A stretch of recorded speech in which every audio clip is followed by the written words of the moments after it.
Tonight's honorary game coach is Rick Newsom from Community Trust Bank. The game day sponsor is Buffalo Wild Wings.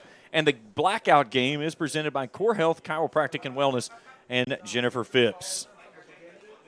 So UPIKE all decked out in black tonight with the orange and white numerals. KCU in the white jerseys with the Knights across the chest in the red numerals on the front and the back. KCU will kick it from right to left as we view it here at Hambley Field. So you go out that first series. Do you take the quarterback and let him try to air it out and see if he can find a home run ball right out of the gate, or you put it in the tailback's hands and say, let's see what we can go with? Yeah, that's a tough question, tough call to make.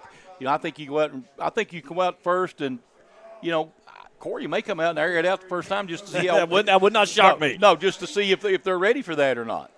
And again, when you look at a cover 1, cover 3, and to put that in perspective is people that may not understand that. So basically what happens is that you are taking away the middle of the field. Right. You're forcing everything to those outside edges. But the problem is if that quarterback looks that safety off and goes back the other way, it's a one-on-one battle. That's right. There's nobody back to save him. You're right. That's what you want to get when you get, and that's what you want to get if you've got a really good wide receiver. You want to get those one-on-one matchups.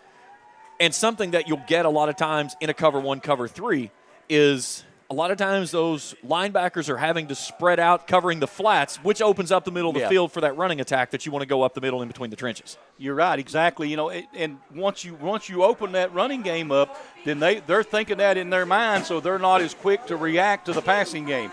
And if you can keep them mixed up and keep them on their toes and not getting comfortable on the defensive end, that's big. Absolutely. 22nd season for UPIKE football that started back in 2001. They finished 3-7 that year. They come in with an all-time record at 95-123, 5 wins shy of number 100 in program history. Second season for Coach Corey Phipps. The Bears went 4-6 last year. It's also the second season for Jake Russell. His team finished at 3-8. So similar starts for their coaching at their respective schools at this time, and so, but of course Corey I think's got a little bit more experience overall. Absolutely, yeah, he does. Jake this was his first head coaching gig, and I was around KCU last year with Jake, and a great guy, a super. He's a coach that he's eager to learn, and I think Corey really thinks a lot of him for what he's been able to do there, and I see big things happening for him, but. This is not a game that you, as a UPIKE person, you do not want this to be this game. And no. This is one of those games that you look across and that KCU team, this is their Super Bowl right now. Yeah, exactly. I mean, that's what they want to do. And UPIKE, I mean, they want to make a statement win coming out of the gates too. And you got a lot of people fighting for position right now on this UPIKE team. So they're all. We'll just have to see who shows up, as they say. So Paul Rodriguez will go out and do the kicking duties for the Knights. Let's see who the Bears will send back for the return. Ben Henson, the sophomore out of Lyman, South Carolina, heads deep. Also looks like number 9 out there. I guess that would be Travion Pope, maybe? Is that a 9 or a 4? Maybe it's a 4. Diego Soto. He's a transfer out of KCU. Great speed, very shifty guy. You'll see him in the slot a lot today. He'll play as the up back. So Henson starts deep. And we're ready for football here tonight in Pikeville. Season opener for the Bears here on the 2022 campaign. Rodriguez makes his approach. An end-over-end kick. Soto will take it at the 14 far sideline. 20 takes it to the outside line and is wrestled to the ground right there. Making a nice stop was Winna Kent. He just came straight through the line right there and actually got him from behind. Somebody missed an assignment on the blocking coming up there because they had the wedge set up on the far side. So here come the Knights, and Lee Kirkland, the junior quarterback out of Bluffton, South Carolina. 2,024 yards last season, 59.4% completion rating, averaged just under 225 a game. He'll start with Alex Sanders to his right. He's got a man in motion. That's Soto. He wants to throw it on first down. He'll sling it out to Soto in the near side flat. Soto's got the 20, turns it upfield 25, and then is ridden out of bounds into his bench. Making the stop there for KCU is Joseph Jamison. 31, yep. Nice safe pass to get him loosened up to start with. Quickly to the line are the Bears. 4 hats across the line for the Knights. Kirkland will step up, make an adjustment. Plenty of time on the play clock. After the big gain, it's second down and 1. Play action, brings it back out to Soto. Soto grabs it, steps back inside. He's across the 30. He's got first down yardage and more across the 35 and pushed down on the near sideline. Cedric Smith takes him out of bounds, move the sticks. It's a Bears first down. A couple of nice blocks by the wide receivers over here on to give him that extra yardage. So, quick moving offense for Pikeville right now. New set of change. Kirkland slings it out to Henson. Henson makes it on a little bubble screen. He's got the 40, lowers the shoulder, and hits this B button for a spin move. But a nice open field tackle there by the sophomore Cameron Arthur off the edge. But a nice gain on first down. We'll make it second down and make it 8 or second down and 2 after a gain of 8. You know, I'd like to see them doing this, getting this speed up game going and getting them on their heels a little bit. 2-by-2 set, ball on the near side hash mark. Kirkland barks for it on second down, looking far sideline. He's airing it out. He's got a man in space down the seam. He's got Barton, and Barton makes the catch at the 25. He's down to the 20. Move the sticks. A Bears first down, and inside the red zone for the first time this season. I tell you, beautiful, wide open receiver out there looking for it. And you could have had maybe a face mask because he looks like he got around that head area. Here's Kirkland. He's ready to go. 3-by-1 set, wide side right this time. Kirkland looks at a blitz, drops this one out to Sanders, and Sanders loses his footing on the far sideline. Making the stop there for KCU was Cornelius Curliff, second down. Curliff came in untouched, had a good shot, but Kirkland able to get rid of it quickly. That last pass, 34 yards by Kirkland. Same set on second down and 12.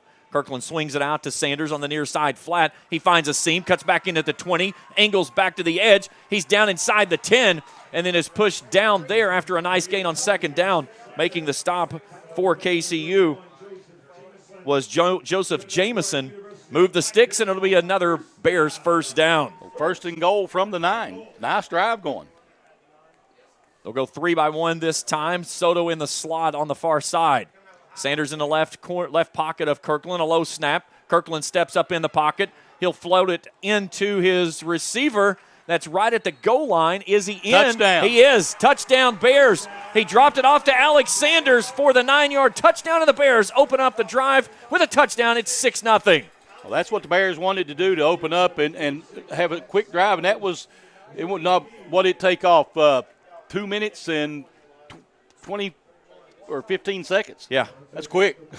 6 plays, 72 yards, and they just marched it right down the field for a quick score. I checked that. 7 plays, 81 yards, 215. And Jake Headley, kicker out of Johnson Central. Low snap. It's spotted, and it's blocked. Now KCU has it and is scampering the opposite direction. He may go all the way untouched as Brian Hughes returns the block kick all the way to the other end. And the Knights find a few points off the block kick. So that's something you don't see very often, is a block field goal return. Yes. So they'll get 2 points. Yeah, so it'll be 6-2 now. That's a baseball score. Yeah, it is. We're probably about the 6th inning right now. So, it's a good start that you see there. Kirkland looked very efficient in the passing game. And, again, looking for Sanders out of the backfield, that opened up, finding Soto on those swing routes, and then the big ball to Braylon Barton down the seam. He did. I mean, that was a beautiful pass. He made some really nice passes, and really, again, just like I say, ball control, and game management, as we talked, and, very efficient this trip. So out to kick, Joseph Sandorf. And he'll kick it toward the right end zone. Sandorf's got a pretty good leg. He can put it close to the end zone. It's all really a coach's choice here, whether you want him to field it or you want him to come out to the 35. I would say Williams far side and Gideon the near side. And Sandorf ready to send it skyward for the first time with 12:45 to go here in the opening quarter. High arcing kick coming up on the near side was a pair of players for KCU, and making the catch was Brandon Carter. He'll take it inside the 30 and then fall forward across the 30, and that's where the Knights will have their first drive here with 12:40 to go in the first quarter and trailing 6-2. see what the defense looks like for UPIKE right now. They'll see if they can get some pressure on the quarterback because I think they're going to throw the ball as well. So Maxwell Ward is actually the quarterback that's going to take the snaps. Has not had a snap this season, so his first snap of the year. The high snap, the counter plays. He gives it off to Gerald Daniels as he'll sweep off right tackle.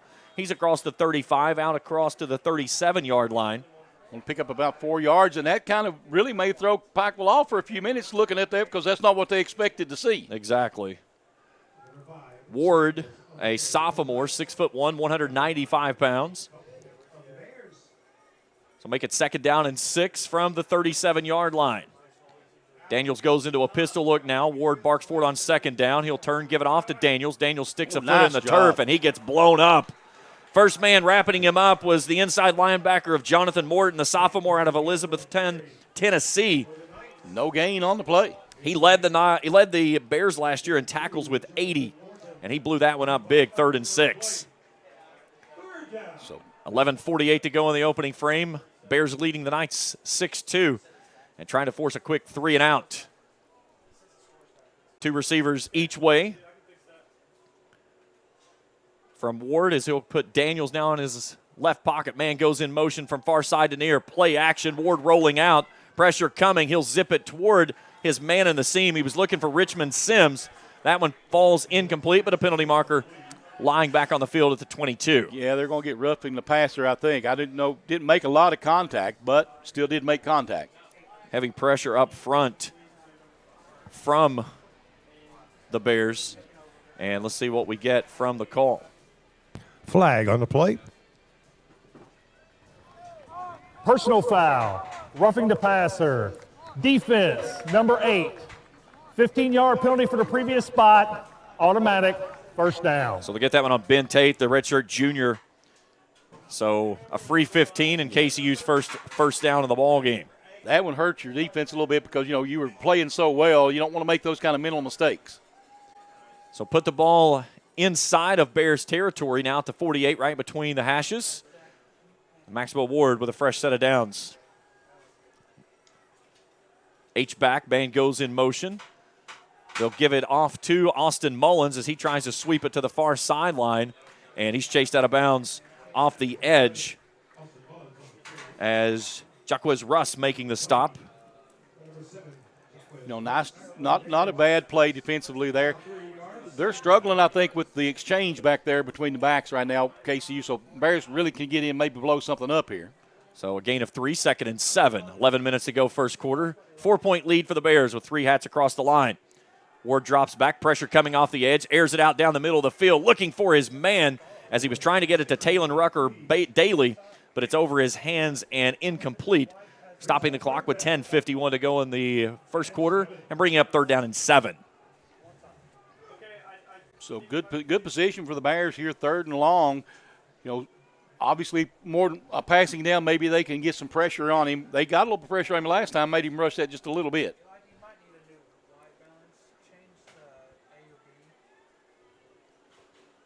Three by one set, the wide side left. Daniels now shifts into the right pocket. Ward wants to throw on 3rd down. Pocket collapsing. He sails it out to the near sideline. He's got Richmond Sims there at the 26. He'll slam on the brakes and then is pushed out of bounds on the near sideline. Seneca Fuller making the stop, the grad student out of Fort Lauderdale, Florida. But that'll move the sticks and a Knights first down, their 2nd of the ball game. Puts him in the red zone at the 19-yard line and just had enough pressure on him, but just had a little, he was in that seam of the zone there. Gain of 26 on the play. So on the near side hash mark now, Ward with a 2-by-2 set. He'll give it off to Daniels. Daniels sweeping to the right, and there is absolutely nothing there. As a wall of black jerseys. Leading the charge was Josh Irvin, the grad student from Paintsville. 6'4", 235, and he welcomed Mr. Daniels to the turf here at Hambley Field. Yeah, nice defense that time by the Bears. No gain on the play, 2nd and 10.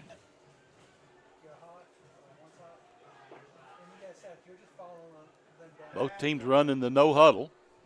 That's not uncommon for either of these teams. Vincent Taylor's the lone receiver to the boundary right. 3 receivers left. Press coverage on the edge. Ward looking left. Steps up in the pocket. Now he tucks it and wants to run. And he turns right back up the seam and runs into the arms of a Bears defender that gets him. That's Anthony Grant, the sophomore transfer out of KCU from Augusta, Georgia. Make it 3rd down. So 3rd and about 8 looks like coming up. 9.5 to go here in the frame. 7th play of the, check that 8th play of the drive coming up on this snap. Ward turns, looks to the far sideline, looking for Jake Russell in the signal. Trying to convert and get their 3rd first down of the ball game. Ward wants to throw. Pressure coming off the edge. He has to step up. He'll float it toward the back of the end zone. He's got Gerald Daniels there. He beats Anthony Grant on the little post route and hauls it in for the score. And KCU answers with a touchdown of its own. And they lead this one now 8-6 with 9:07 to go in the first quarter. Nice job just floating that ball right over the defender because he had him on the back line. Used that back line to kind of ward him off, give him some room. Paul Rodriguez will do the kicking. Connor Ignacio will set it down. Rodriguez, a big boot. 5 for 5 on extra point attempts on the season. Snap is back, it's down, it's up, and he drives it through and makes it 9-6 with 9:07 to go here in the first quarter. So, again, Ward forcing the defense to step up. Daniel slips through, and we've seen both teams use their running backs in the passing game very effectively. Well, you know, that's good because that opens it up a lot for you, gives you that extra receiver, and makes the defense. And it's hard to defend, as we've seen already in this ball game. Both teams have been able to move the ball pretty freely now. So now we've got to see the defense got to kind of settle down a little bit. 8 plays, 67 yards, 3:33 off of the clock, and the touchdown throw of 17 yards from Maxwell Ward to Gerald Daniels, and the Knights lead this one 9-6. 12th meeting all time between these two. UPIKE leads at 9-2. They've won 6 straight. First time they met up was back in 2008. That was a 20-14 win in overtime. So Rodriguez has it teed up at the 35. Ben Henson stands back on his own 5. Soto the up man, as is Alex Sanders. Rodriguez sends it towards Soto. Soto will run under it at the 18. Far sideline Soto following a block of Henson. Turns it on off the edge. He's across the 30, the 35, and then pushed out of bounds into the Knights bench. Good starting field position on the Bears' second possession of the ball game. Soto did a nice job of letting his line in front of him give him a place to run, and it shows they got a really good field position to start this drive. Expect more of what they did in the first drive here. I think keeping that speed, kind of keeping pressure on that defense. Yeah, the passing attack worked really well. Here comes Kirkland back out for his second series. He'll have Soto and Derek Griffith near side. That's the wide side right. Start with a tight end of Keyshawn Kroski in the H-back position. Low snap. Kirkland picks it up, airs it out, looking for Soto down the near sideline and trying to run underneath it for KCU and haul it in for a pick was Desmond Daly. It falls incomplete. It's 2nd down and 10. Clock resting 8:55 to go in the opening frame. Yeah, when they fumbled the ball, that kind of changed the speed of that play and really kind of it wasn't right after that. And probably should have just thrown that one away. And I think he might have actually. Well, yeah, he did. he made certain it was the only place it was going was someone where his guys could get to it. But, again, he, as Coach called him, Steady Eddie. You didn't see any panic there on the low snap. No. He'll flush the backfield out. He'll set up the little screen out to Sanders. Sanders makes it at the 35, a cut downfield as he's across midfield and pushed out of bounds. But that'll move the sticks for another Bears first down, their 5th of the ball game. Nice call because, you're letting them bring all that pressure in. And, they've been trying to get after quarterback all night, just dump one off on them. Put him right at midfield. That's where he'll step out. So make it 1st and 10. 8.5 to go here in the opening frame. Kirkland on first down. Pressure coming off the edge. He'll float it off to his guy near side who was cutting across as that was Amari Hardwick. And a penalty marker in the backfield will negate that play. Illegal. Was he showing illegal participation? Pass is complete to number 8, Hardwick. Flag on the play. Let's see if we've got an illegal substitution or an illegal shift. So it should be back to the 40 on gain of. Holding. Offense, number 72. That was none of them. 10-yard penalty. Daniel Cray, junior left tackle out of Dallas, Georgia, called for the infraction. So make it 1st and 20. So now the field gets a little bit shorter. You have to, as far as you got to pick something up more than that 5 or 6 yards at a time. So Kirkland will start at a 3-by-1 set, wide side right. One high safety, Kirkland, pressure coming, drops it off to Soto. Soto can't get it as he went high forward at the 40. It's through his mitts and incomplete, 2nd and 20. Clock pauses at 8:22 to go in the first frame. That's one thing with those athletes, though. You can dump it off and let them take up, because like we were talking earlier, that flats are been open because of the way that they've been throwing the football. KCU just pulled off a hockey line change. They just rolled in 4 fresh bodies, 3 of those going into the linebacking unit. 2 down, linemen, 2 on the edges. Kirkland stands in the pocket. He's looking for his man, Derek Griffith, down the seam at the 15, and he overthrows him. It's incomplete. It's 3rd and 20. And that's where we were talking about in the type of pressure that defense are going to play, that cover 1. You've got a one-on-one, and he had his man there and just couldn't make the hookup. Yeah, all he had, and that's a hard pass to make. A lot of distance on that one. And Brian Hughes is the man that's out there on the island, that cover 1, and he has to be the guy that helps back. Here's Kirkland. Throws a dart to Hardwick. He makes the catch at the 50, falls across into KCU territory. They're going to mark him at the 46. So it will bring up 4th down, but very manageable. And Coach Corey Phipps is not a guy that brings the punter out a lot. They went for it 35 times last season on 4th down, converted 14 of those tries. That was 40%. The offense stays on the field for a 4th and 6. And they get motion. It's a free play for Kirkland. They're going to say he's unevaded to the quarterback, and this should be a free 5. So that makes them very manageable 4th down. If they get the call. Yeah. Unless they call it on the offense. You're exactly. Right. Yeah. False start. And they will get it against the offense. Number 72. 5-yard penalty, still 4th down. So that's Cray's 2nd penalty on this drive. And now let's see what the offense elects to do here. Instead of looking at a 4th and 1, now it's 4th and 11. They'll bring Krosky in as an H-back. 4 hats across the line, showing blitz off the edge are the Knights. Kirkland steps up, plenty of time on the play clock. It's down at 13 as he resets. 2 receivers right, 1 left. Kirkland will do a little pooch kick, and a good kick if it'll stay inside the 20, and it will, as Soto will down it at the 19. And that's where KCU will take over, leading 9-6 with 7:45 to go in the opening quarter. I think it was a good call right there, because you're right at midfield. Make them go the long distance.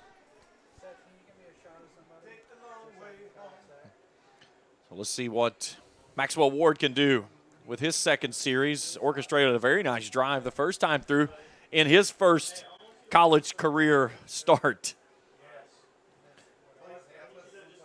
This time he'll start with Devontae Williams, the junior tailback, and an H-back to the right side. 2 receivers right, 1 left. That's a man in motion. He'll turn, give it off to Williams. Williams shuffles, tries to go left, goes back to the center, and he's stood up with a wall of black jerseys and wrestled to the ground there. Anthony Grant making the stop out of the linebacking core, 2nd down. Hey, they've been tough on the run game, the defense has here for Pikeville. Now they just kind of got to shore up the pass defense a little bit. Push him out to the 22, make it a gain of 2. So 2nd down and 8, 7:20 to go here in the first. Devontae Williams will now go in the left, or the right pocket, of Ward. Ward, play action, looks it across the seam. He's got his man there, and the flat who shifts, makes a man miss. That's Deatrius Gideon, who makes the catch at the 35, gets out to the 40, and that'll move the sticks for KCU 1st down, their 4th of the ball game. He's hard to tackle. I'll tell you, he's very shifty out there. Last week, 3 catches for 56 yards and a touchdown, 32 of those coming on that touchdown grab. 1st and 10. Ward turns, looks to the sideline for the call. Play clock's at 18. New man on the field on the near sideline, LaVale Henry on the boundary left. They'll give it off to Williams, trying to shift to the flat off the edge on the right side, and there's nothing there. Defensive line has been very impressive here to start this ball game. So give him a gain of 2, make it 2nd down and 8 with 6:20 to go in the first quarter. Knights leading this one 9-6. After a very odd sequence after KCU recovered a blocked extra point attempt and returned it for the safety. 2-by-2 set, ball far side hash mark for Ward on 2nd and 8. Pressure coming up the middle, Ward rolling out. He'll float it down to his man on the far sideline as he zips it in to Devontae Williams, who released out of the backfield. He's inside the Bears 40. Take him down to the 38-yard line, and another first down for the Knights, their 5th of the ball game. You know, impressive start for a quarterback that hadn't had one before here. They've had 3 games and 3 different quarterbacks. Kajanka Sarvis started the game against Georgetown. Tyler Haas was last week. That last play goes for 20 yards. 3-by-1 set, man in motion. That's Taylor. He takes the pitch and slips as he goes off the edge. He's going to lose a couple of yards. I don't think he was going anywhere either. Two Bears right there on him. He had pressure coming up off the edge as Jaquez Russ out of that linebacking core on the outside edge was awaiting him there, as was Ben Tate off the defensive end position. Tate, Jay Arnold, and Seth Lindsay across the line. 3 hats down, 1 standing up now off the edge. We'll give it off to Williams. Williams on a little counter play, a jump cut across the B gap, dances across the 40, falls forward to the 38, and it's going to be 3rd down and 10 with 4:45 to go in the first quarter. Like I say, the Bear defense on the run has been very good here. They've not given up anything on the ground much. And this is where KCU has really kind of gashed UPIKE so far, is with big plays on third down. Third down, right.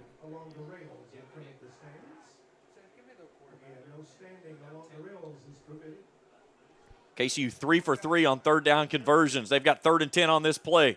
Ward drops back, steps up in the pocket, looking down the center of the field. Now he's going to tuck it, cuts it back in the center of the field. He's got first down yardage and more as he goes slip sliding across the 25. They'll put him down at the 27, but move the sticks for another Knights first down. That's what we talked about in the pregame, was him being having a dual threat quarterback, and when they just opened up in front of him, and he was able to get him a first down. Ward wants to throw, pressure coming, drops it off to Williams, who makes a great little one-handed basket catch on the far side. He's inside the 25-yard line, and a penalty marker in the back. Should be illegal participation because he didn't get off the field till the play was already. UPIKE was trying to run a man off. Right. They may decline this and take the result of the play. Right, exactly. But no, if you take it, you get a first down, though. You stay at first down with the penalty. There is no foul for illegal substitution. Okay. There were only 11 players left on the field at the time of the snap. Okay, easy enough. Okay.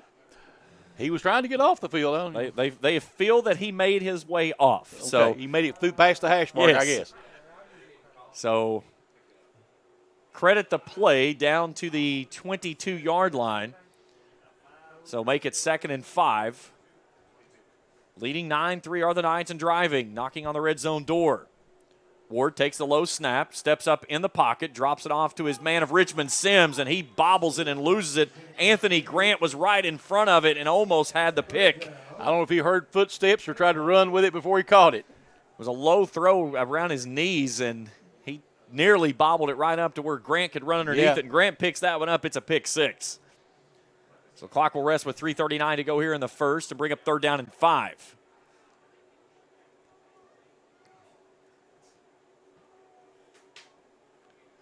Bears got to find a way to get the Knights off the field on 3rd down. They've been a perfect 4 for 4. Man in motion. They'll give it off to Williams. Williams bounces it to the outside edge looking for the sticks. Grant wrestles him out.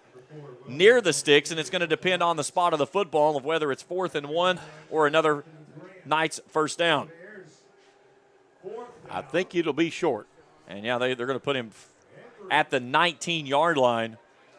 They need the in between the 17 and 18, so it will be, call it a 4th and a long 2, and the Knights offense staying on the field. Big play right here. 23% on the season, converting 4th down tries, 7 of 30. That's what the Bears defense gave up last season. The Knights this season, 2 for 5 for 40% on 4th down tries. 4th and 2, high snap, play action. They'll drop it off near side. Mullins makes the catch. No, they'll say it bounced to him. Incomplete. The Bears defense holds, and it's a turnover on downs. I think that's a big momentum break for the Bears right there. Absolutely.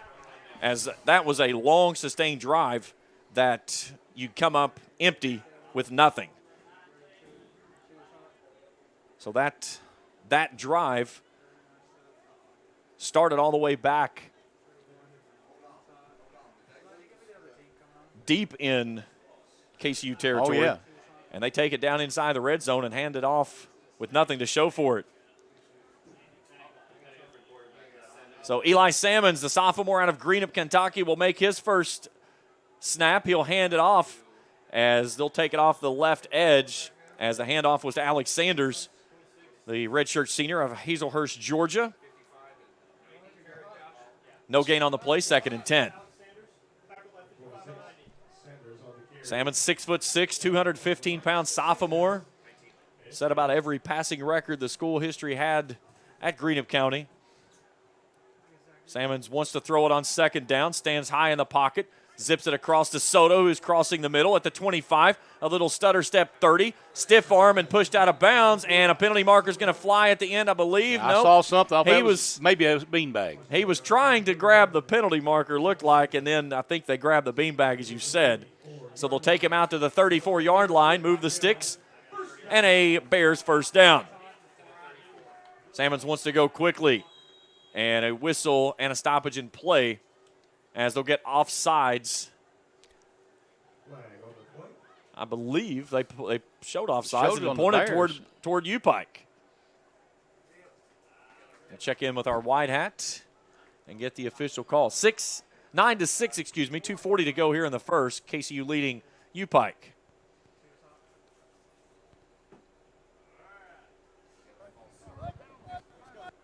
Encroachment on the offense, number 17.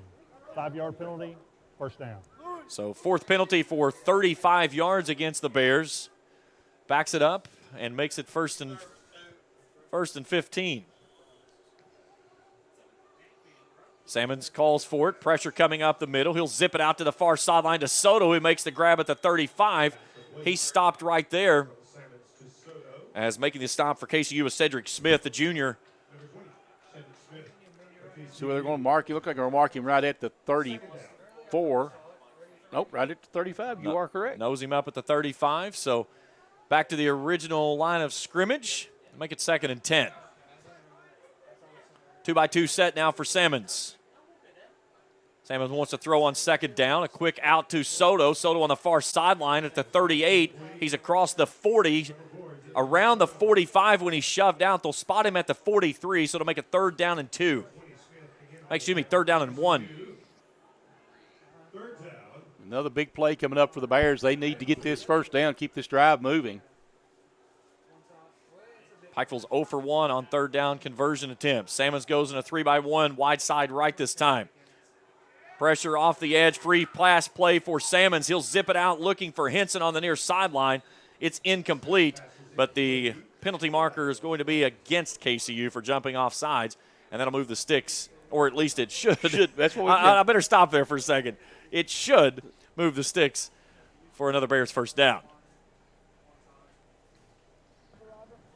Offsides. Defense, number 93. That 5-yard penalty result. So first down for the Bears. Jalen Mohammed, the freshman defensive end, called for the infraction. So the first penalty against the Knights gives UPIKE their 7th first down of the ball game. So now out at the 48, right at midfield on the Bears side of the 50. Salmons empties the backfield, pumps, steps up in the pocket, goes left. Now he's going to scramble. He'll go off to the left side, and lowering the boom as he came up to the 50 was Cameron Arthur out of that secondary. Salmons takes a big pop and jumps right back up to his feet. Gain of 2, 2nd and 8. You don't like to see your quarterback take a big pop like that, but don't. He did not take any time of jumping back up after the big hit. One high safety. Salmons rolling out right. Dumps it off to his man in the flat as he gets it out to Kroski. Kroski makes the catch at the 45 and falls forward after a big hit to the 41. Move the sticks, and another Bears first down. He just shook that one off and kept right on running. Yeah, that big boy right there, 6'3", 205. He said no problem. Salmons wants to go quickly.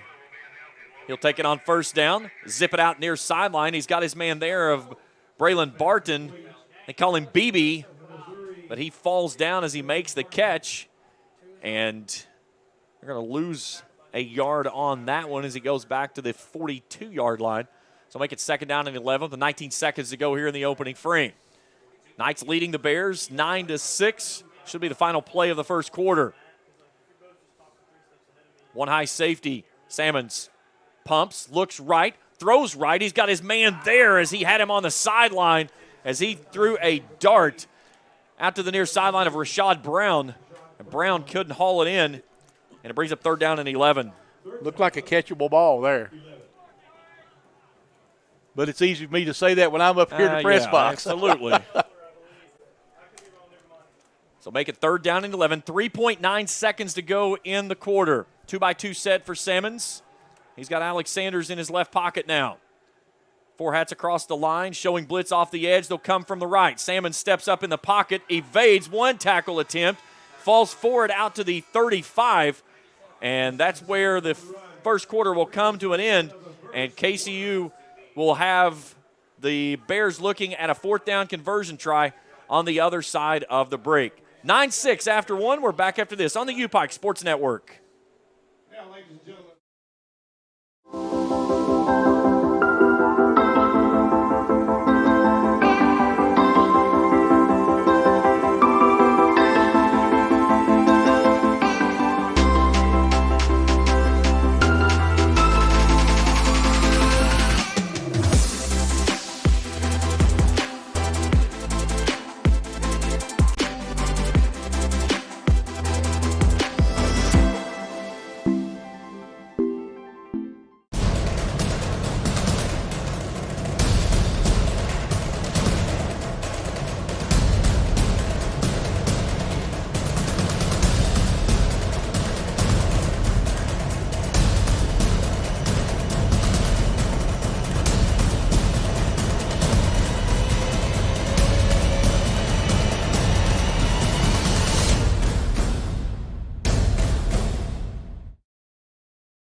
KCU leading UPIKE as we welcome you back into tonight's broadcast of the home opener and the season opener for the Bears. James Collier, Charlie Pinson, happy to have you along with us here on the UPIKE Sports Network. 4th and 4 for the Bears coming up. Yeah, I think it's a big play right here. The Bears, they need to get this first down, obviously, but it's a momentum thing because right now they've not been able to stop KCU as much on their 3rd down conversions, and that's something the Bears need to show that they can convert. KCU 4 for 5 on 3rd down tries, 0 for 1 on the 4th down, turning it over on that last series. The plays look like this: 19 plays for KCU for 119. The Bears 21 for 154. They've gone through the air for 145, they being the Bears. So 4th and 4 from the 35. Salmon standing on the Knights' 40-yard line. Alex Sanders in his left pocket in a 2-by-2 set. Ball on the far side hash mark. Salmons calls for it on 4th down, takes the snap, stands in the pocket. He's got his man on the far side flap, and he zips it in. Nope. But it's low, looking for Rashad Brown. He can't make the catch. The Knights defense holds, and it's a turnover on downs, and back to the offensive side. The ball goes to KCU. Tell you, not a good job being a punter in the game tonight, is it? No, that's not a job you're going to have a lot of opportunities in this ball game. So Of course, I thought the Bear defense has been really good on the run, but that mid-level passing game has been hard for them to handle. Gerald Daniels will start in the right pocket of Maxwell Ward. 1st and 10 from their own 35-yard line. Ward drops back, a little shovel pass out to Daniels. Daniels angles left, gets the edge 40, 45, and then is out of bounds into the KCU bench, and a penalty marker flies at the end as they're going to get extracurriculars on Cameron Miller, the redshirt sophomore out of Somerset, Kentucky. And that's the kind of plays that we got to watch those mental mistakes. Number 16, Cameron Miller on the tackle for the Bears. Flags on the plate. And the penalties continue to add up for UPIKE. Personal foul, face mask, defense, number 16. 15-yard penalty at the end of the run, automatic, first down. 5 penalties for 51 yards. And move the ball down inside of Bears territory now for the Knights as they'll have it at the Bears' 39-yard line, 1st and 10. 3 receivers right. That's the wide side of the field. Boundary left stands Corey Garcia. Ward on 1st down. Counter play, gives it off to Daniels. Daniels trying to follow his offensive line, gets bottled up. Now trying to stretch it out to the near side edge. He's across the 35, following his blockers 30, and then is pushed out of bounds, and a penalty marker flies late as a late push in the back's going to add a free 15 to that and push KCU down inside the red zone. You know, KCU, I thought their line did a great job. When the running back came for him, they formed a nice wall to give him a chance, and, you know, the late hit's not. Timeout. Pikeville, their first charge timeout of the half. Corey Phipps burning a timeout there to gather his team after a free 30 yards on 2 penalties to bring them back together as they're handing KCU excellent field position after the infractions. But, again, that was Daniels. Looked like it was nothing. Nice reversal. Let his blockers get out in front of him to the wide side of the field and then chase them to Dead the near ball. side edge and did a great Personal job with it. foul. Late hit out of bounds. Defense, number 9. So they get the late hit on Travion Pope. So 15 from the end of the play. So from the 29, we'll go half the distance to the goal. You know, just a tough situation they put themselves in with a couple of, you know, because, again, they had a really good pursuit on that left side, and when he turned back, nobody could recover. And you got to give KCU's offensive line a lot of credit because they saw what was happening, and really it looked like a sweep that way after he turned around. And this is not a place that statistically you want to be a UPIKE fan right now. KCU 5 out of 5 this season on red zone chances of scoring touchdowns. They'll have it 1st and 10 from the Bears' 15-yard line. Ward takes it on 1st down, gives it off to Williams. Williams bounces it out to the outside. He's across the 10 and then pushed out of bounds shy of the 5. So make it down to the 7-yard line. So a gain of 8. Make it 2nd down and 2. This would be huge if KCU can find points and add to the 9-6 lead here. Of course, the Bears would love to force a turnover right here. Absolutely, or at least limit it to only 3. Right. Ward on 2nd and 2. Takes the high snap, gives it off to his tailback. No, he keeps it himself, rolling out right, looking for his man in the back of the end zone. He was looking for Austin Mullins, and it's swatted away. Trying to get a number, Brett Coleman. Coleman came up, nice job, got up, got a finger on that one and knocked it down. And really good pursuit on the quarterback that time by the defense as well. Ward sold it very well as he held it to the very last minute and then pulled it out of the breadbasket of Devontae Williams. If he had given it to Williams, he was walking in untouched. Yeah. He had a huge hole off the left side. So now 3rd and 2, clock resting with 14:20 to go in the half, and a pistol look now for Ward with Williams 2 yards behind him. The high snap. They'll give it to Williams. Williams turns it back from right to left, finds a seam, trying to bounce it to the outside edge, and is finally pushed to the ground. Ooh, it's going to be close. He's right at the marker, looks like. Cameron Miller making the stop. And they're going to put it at the 5. Let's see if they call for a measurement here. They've put fourth down up, so it's going to be fourth down and inches. KCU has tried one fourth down conversion tonight and failed on their last series. Offense for the moment staying on the field. Now you try to hard count and see if you can get someone to move and burn a timeout. Bears showing blitz, high snap. They'll give it off to Williams. Williams has the first down as he works off the B gap and falls forward across the 5 down to the 3, first and goal. You know, and they've really done a good job holding them short on the run. Of course, that was a very short fourth down there. And really didn't give up a lot, but still it's first and goal. So make it 9 first downs in the ballgame for KCU, who came in averaging only 16.5 a game. And they've looked solid here to open up this ballgame, leading 9-6 with 13:05 to go in the first half. Ward on first and goal, from the 3. Man in motion from far side to near. Ward rolling out, flips it out to his man, Williams, in the left corner of the end zone for the touchdown.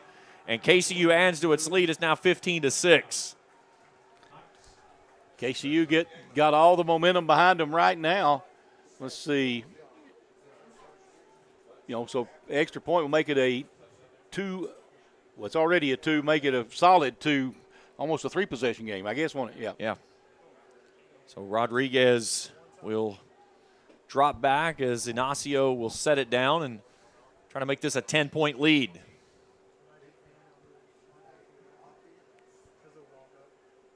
Rodriguez has his mark, high snap.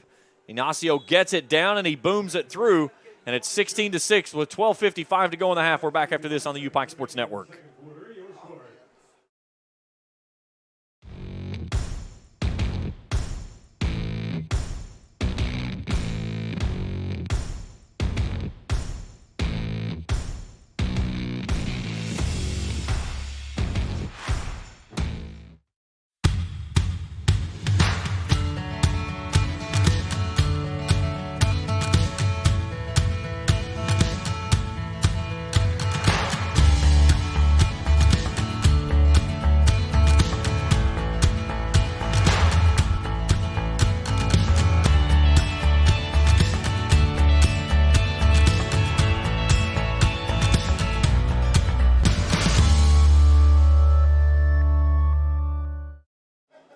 16-6 with 12:55 to play in the half. That last drive for the Knights, 5 plays, 65 yards, 159 off the clock. A 3-yard touchdown pass from Maxwell Ward to Devontae Williams.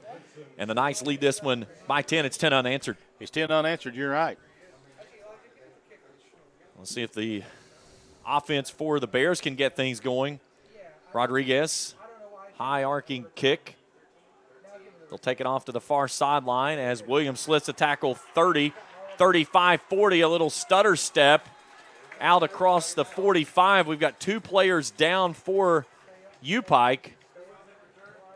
Great return for the Bears, but we have 1 still down out at the 35.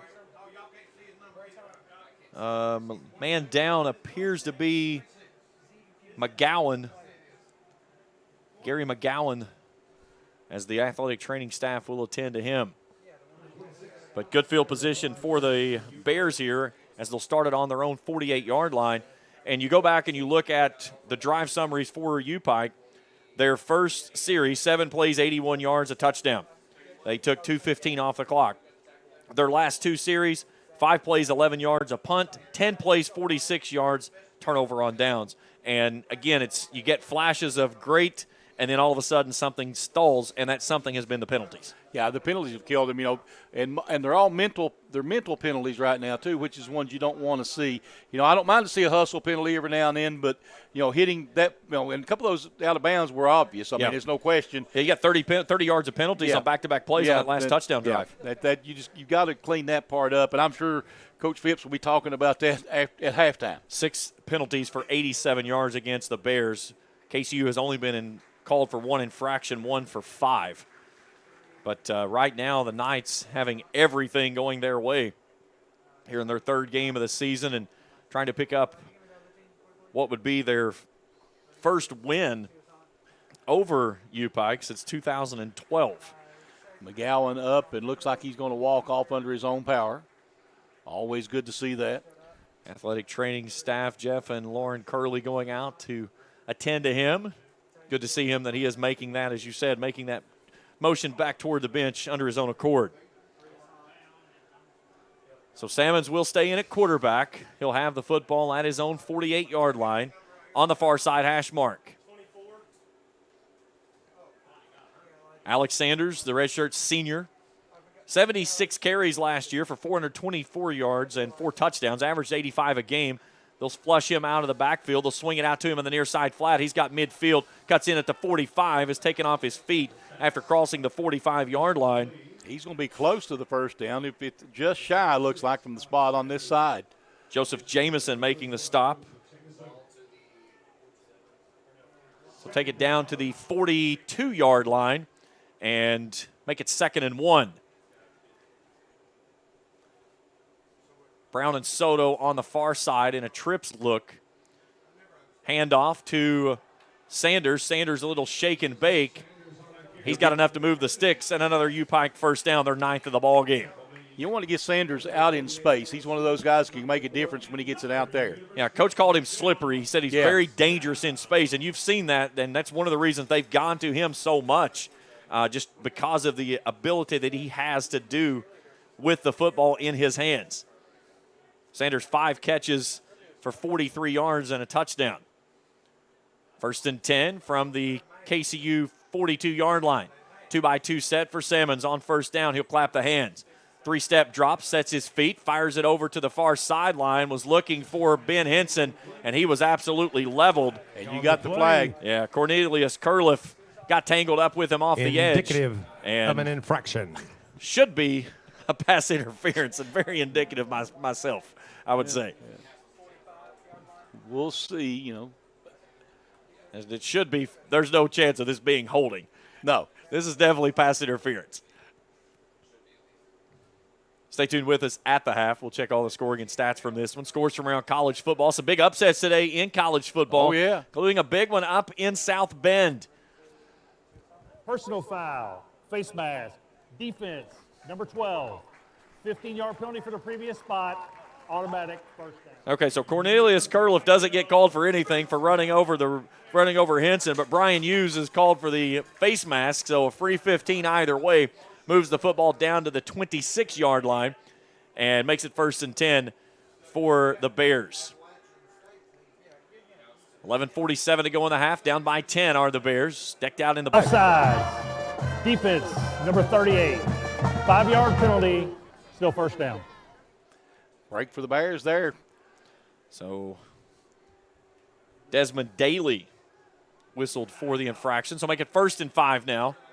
Salmons takes it on first down, dumps it off to the near side. He's got his man there of Sanders. Sanders makes a nice cut back into the middle of the field. He's across the 15, stands up at the 10, and is down inside the 10 to the 9-yard line. It'll be 1st and goal. You know, nice run, and then set that little screen pass up, and when you do those little short passes, eventually they're going to try to put pressure on you. Here's KCU. They're ready to go. Salmons wants it. He'll take the snap. Tries to throw it as he loses it out of the back of his hand as he's going forward. That's the Tom Brady tuck rule. The hand was going forward. But they're going to say it was a fumble and a recovery by Salmons, so a loss on the play. So all the way back to the 17 now. So 2nd and goal from the 17-yard line. 2-by-2 set for Salmons. Driving into the end of the practice facility. Salmons claps for it, looks left, steps up in the pocket, starts to run, comes across the 15 and dives forward. They're making the stop for KCU was Justin Lewis, freshman linebacker. Bring up 3rd down and goal. Looks like from the 14. Called to 13. They moved it up an inch. So 2-by-2 set near side hash mark for Salmons. 3rd and goal. Salmons gets movement. They'll take a free shot here as they got a man out in space. He'll try to go to the back corner of the end zone on the far sideline, and it falls incomplete. Flags on the play. They were looking for Derek Griffith. They should get a free 5 here for a neutral zone infraction. Nice job there by Eli Stollard, the center, to realize that and snap the football and let Salmons go toward the end zone with it. Offsides. Defense, number 93. 5-yard penalty, third down. Jalen Muhammad called for the offsides. So move it up to the 9 now and make it 3rd and goal from the 9. 10-point lead for the Knights, but the Bears looking for points. They'll go in a double-barrel shotgun look. Corey Phipps wants a timeout. I think this is an important play right here. I think you take that timeout, make sure everybody's on the same page. Most importantly right here, you want to make certain that you don't do anything that takes you out of an opportunity of coming away with points. Yes. You'll settle for 3. You want 7 here, but 3, again, gets that momentum back, gets the defense back out there, and then hopefully try to get a nice stop, go back out and try to find the points on that. But you need something positive, and it's starting on this drive if they can continue. Well, you've had a good drive right now. You've got a couple breaks with penalties, but that kind of evens it out a little bit. But now you can make a play. I know, everybody wants to make the big play, but make the safe play too. 6 plays for 43 yards thus far in this drive that started at the Bears' 48-yard line. They've got it down at the they just moved it forward from the 9 to the 8. Okay. So it's at the 8-yard line now, still 3rd and goal. Take a yard any way you can get it, right? Absolutely. I've watched them in middle of on the quarters. They flipped it from one end to the other, and they put 4 or 5 yards in between where the original spot was. So they'll stay in a double-barrel shotgun look with Sanders and Diego Soto. Let's see if they send Soto in motion to the wide side right and look for him in the flat. Knights showing blitz. Soto goes in motion. Salmons looks back to the left. He's got his man there as he gets it out to Sanders, but he ran into the back of his left guard, Isaac Ramirez, shy of the 5, so it's going to be 4th down. And they'll put it at the 6-yard line, so 4th and goal from the 6, and the offense staying on the field. 8th play of the drive coming up on this snap. 2 down linemen, 2 hats standing up. Salmons looks out to the right. He's got his man at the end zone, and it's picked off. Running underneath it and making the grab was Brian Hughes. And he takes it out of the end zone all the way back out to the 31-yard line. Brian Hughes, the junior, with his first interception of the season. And the Knights come away with a big turnover. And they've got the ball in a 10-point lead with 9:44 to go in the half. The Bears have gotten into the red zone a couple times, been denied twice on turnovers. Salmons had his man there at the goal line, and when he threw it, it was almost as if Hughes baited him into making that throw, and he ran through it and nearly had a chance to take that one to the house. So now Maxwell Ward with a 10-point lead is going to go in an empty set, 3 receivers right, 2 left. He'll look it out to the near sideline, zips it out to his man on the near sideline. That ball skipped off of the turf to him, and they called that a complete pass. It was Karan Taylor that made the catch, but he made a great catch off the turf as that ball bounced to him about 2 yards in front of his feet. Like a shortstop. Yeah, he played the hop. Yep. So a gain of 2 on the play makes it 2nd and 8. That is horrible. Yeah, he knew that the ball was on the ground, and he doesn't get a whistle, so he does what he's supposed to. Keep playing. Ward. Little shovel pass up in the middle. That ball is loose. Should be an incomplete pass, as it was a shovel pass. The only person there was an offensive lineman. The closest man that was in the area of the ball was Waylon Henry. So make it 3rd and 9. Clock resting 8:50 to go in the half. Still a 10-point deficit for the Bears, but a big opportunity here to get off the field if they can find a way to stop the Knights. Ward, pressure coming off the edge, steps up into the pocket, and he runs right into big Josh Irvin, the graduate out of Paintsville. Josh Irvin picking up his first sack and a big stop there defensively. Irvin was a late man running on, and he comes in and makes the play. He knew where he was going to, though. He ran right to it.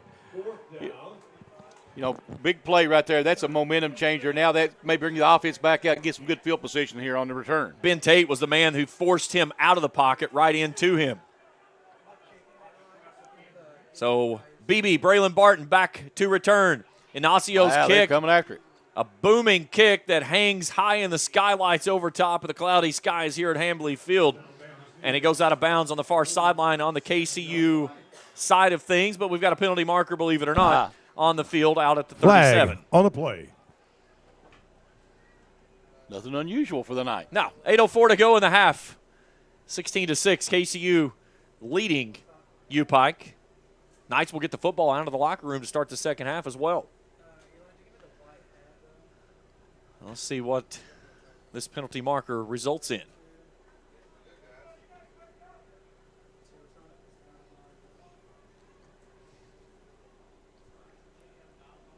KCU with 127 total yards to 176 for Pikeville. Here's our white hat. During the kick, blocking the back. On the return team, number 7. 10-yard penalty from the end of the kick. Well, get it on Jacquez Russ. So the penalty will move the ball back to the 36 for the Bears, and that's where they'll start 1st and 10. First drive of the ball game looked easy. It has been anything but since. And another quarterback out for the Bears is Xavier Malone, freshman out of Knoxville, will take his first snaps of the 2022 season. He'll turn, give it off to his tailback of Alex Sanders. He'll work off right guard. It's like no gain on the play. No gain on the play, 2nd and 10. Rushing attack has been stingy at best both ways. Yes. Pikeville with 8 rushing yards, KCU with 38. Both teams most of them came on one play. Yeah, most of it has relied, both sides have relied on the air attack. Here's Malone.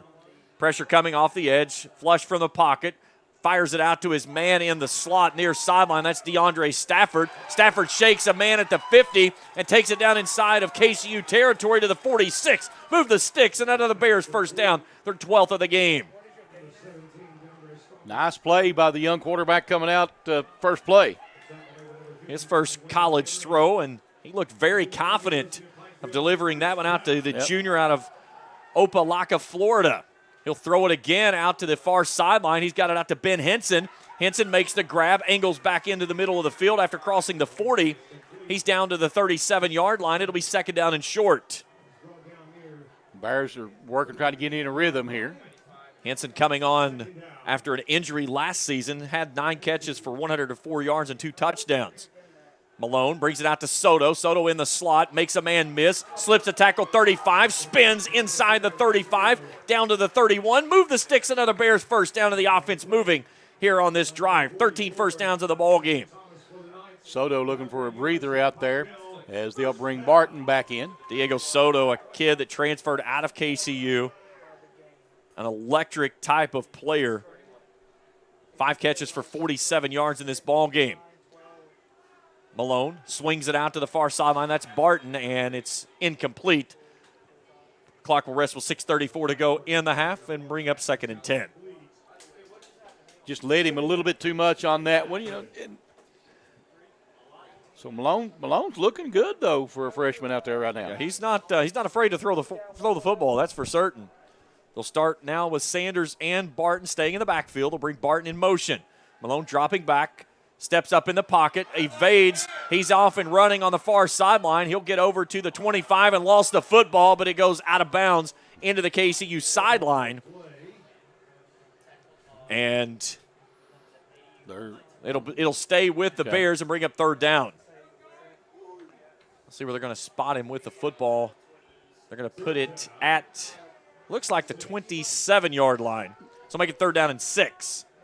6:04 will cross the 6-minute mark on this snap.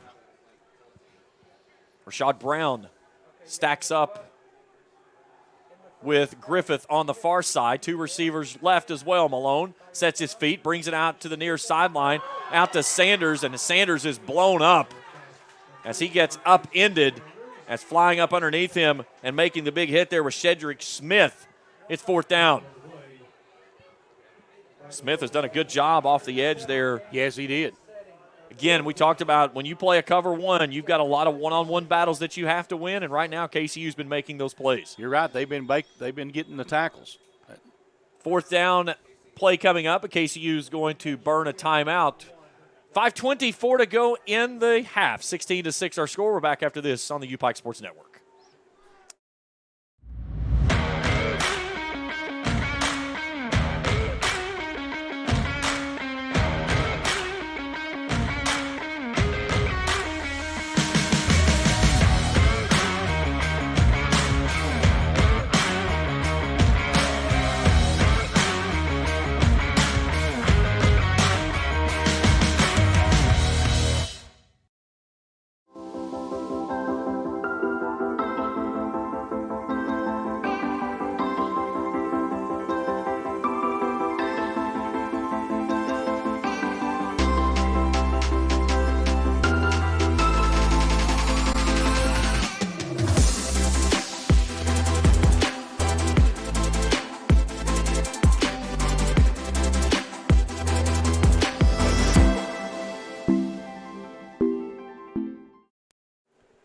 5:24 to go in the first half, 16-6. KCU leading UPIKE. James Collier, Charlie Pinson, happy to have you along with us here on the UPIKE Sports Network. Our crew tonight producing is David Chapman on the cameras, Zach Meek, Elijah Purvis, Seth Witt, and Zai Amos. Doing a fabulous job here on the UPIKE Sports Network. Here we go, 4th and 6. Malone in a 2-by-2 set. He'll do a couple of claps, turn to the sideline, and look for the call.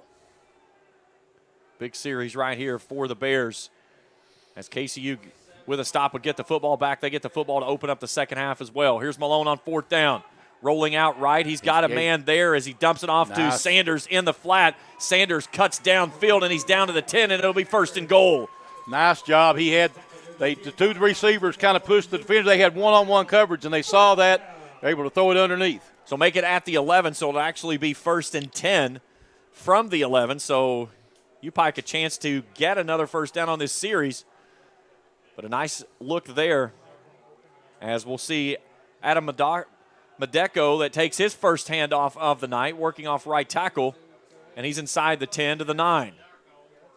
Gain of 2 on the play, 2nd down and 8. Adrian Madeko, a junior out of Cape Coral, Florida, ran for 364 yards last year, 2 touchdowns, also caught 8 passes for 44 yards. Seeing his first action here tonight. He'll start on a pistol look now as Malone does 3 claps before turning to the sideline. 4.5 to go before halftime. KCU can get a UPIKE can get a first down at the 1.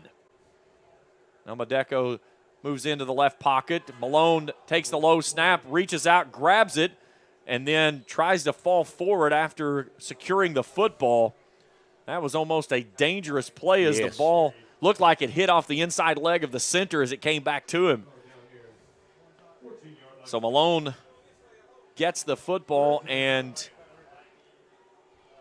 looks like they're going to put it at the 13-yard line. So now behind the sticks are the Bears. 3 left, 1 right. Here's Malone, sets his feet, looking left. Steps up. He's got all kinds of space. He's got a man in the back corner of the end zone, and he makes the catch. Touchdown. Touchdown, Bears. That's Derek Griffith who makes the catch, the JUCO transfer out of Sacramento, California. 13-yard hookup on the pitch and catch from Malone to Griffith. And UPIKE makes it 16-12 with an extra point to come. That was Malone making something with his feet. It was, and it looks like he's got some good feet. Here's Headley. Did his kicking duties nearby at Johnson Central. He lofts this one through, and no good. Wide left. So the extra point misses, and it stays a 4-point lead for the Knights, who will get the ball back with 3:43 to go in the opening half.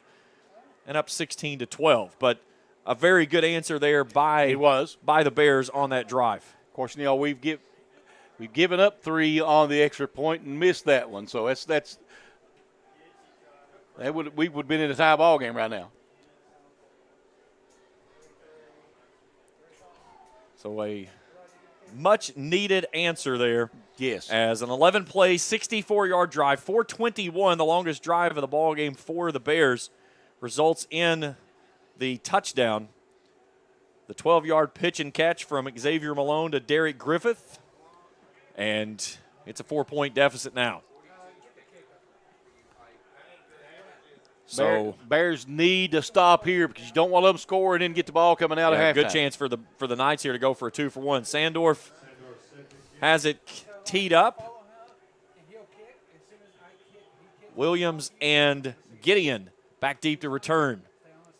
Sandorf's approach brings it to Williams. Williams will stand at his own 10. Down the seam, 15-20, down the middle of the field. He's still on his feet. And finally pinballs off a player after crossing the 35, shy of the 40. Looks like we're marking about the 39. Good return there by Devontae Williams, the guy who does just a little bit of everything. So we'll see how the Knights can answer after giving up the touchdown on the long sustained drive there. 11 plays, longest drive by either in the ball game. See what we've got defensively here. Bears, they've got to stop that short passing game.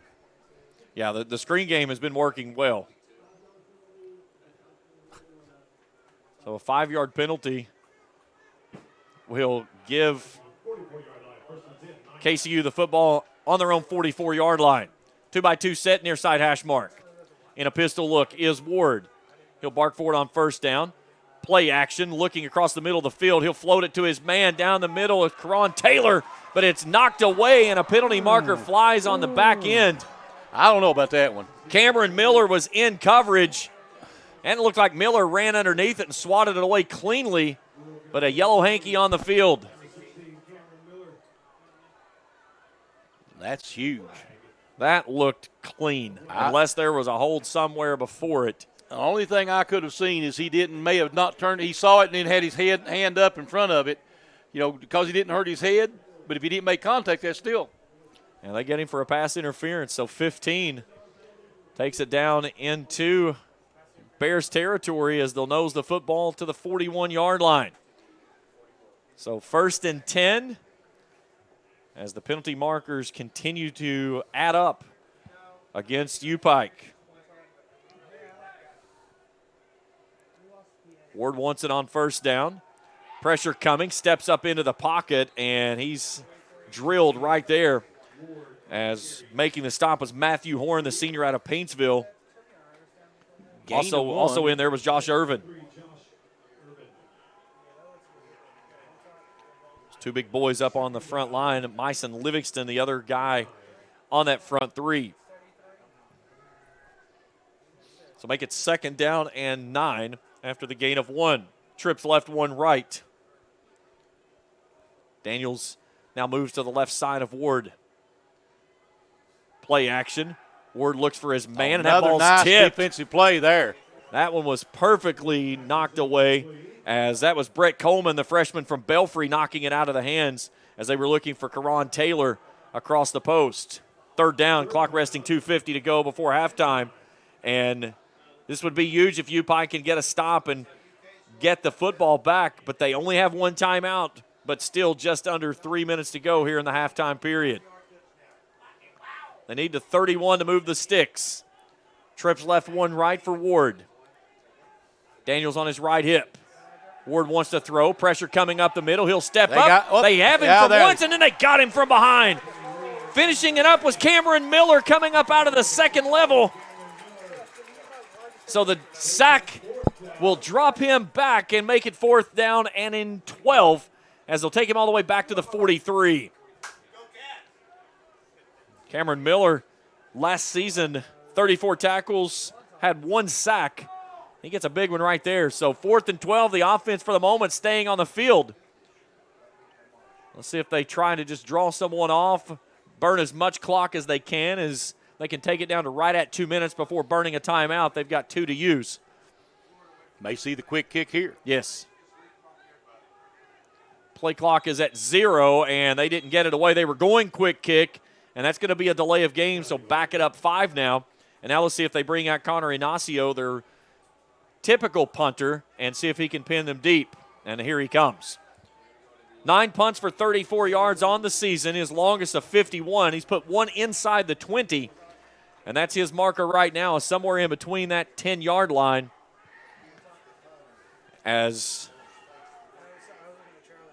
Braylon Barton, the junior from Calhoun, Georgia, will be joined by Alex Sanders for the return. Like to see them a good return here. They've done well on the return so far. Bears playing safety right now, not looking for any form of a rush, and it's a wobbly kick coming to the near sideline. It takes a good bounce for KCU, and it goes out at the 2. When things aren't going your way, sometimes they're not going your way, right? Ignacio picks up his second kick inside the 20 on the season, and he couldn't have walked it down there and put it on the field any better. That was huge. So 151 and a timeout to go. 98 yards, that's the task at hand for the Bears here on this drive, trailing 16-12 before halftime. Stay with us at the half. We'll check all the scoring and stats of this one. We'll check scores from around college football, top 25. Some big upsets today. Teams in the top 10 went down. Both of the teams that fell in the top 10 today fell to teams in the Sun Belt.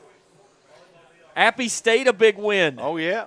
And, of course, Marshall getting the big win over Notre Dame. It was only the second time the Thundering Herd have beaten a team in 11 tries that's been ranked. The last time was number 6 Kansas State. Here's Malone out of his own end zone, airing it out on the far sideline. He's got his man in stride, but he can't make the hookup.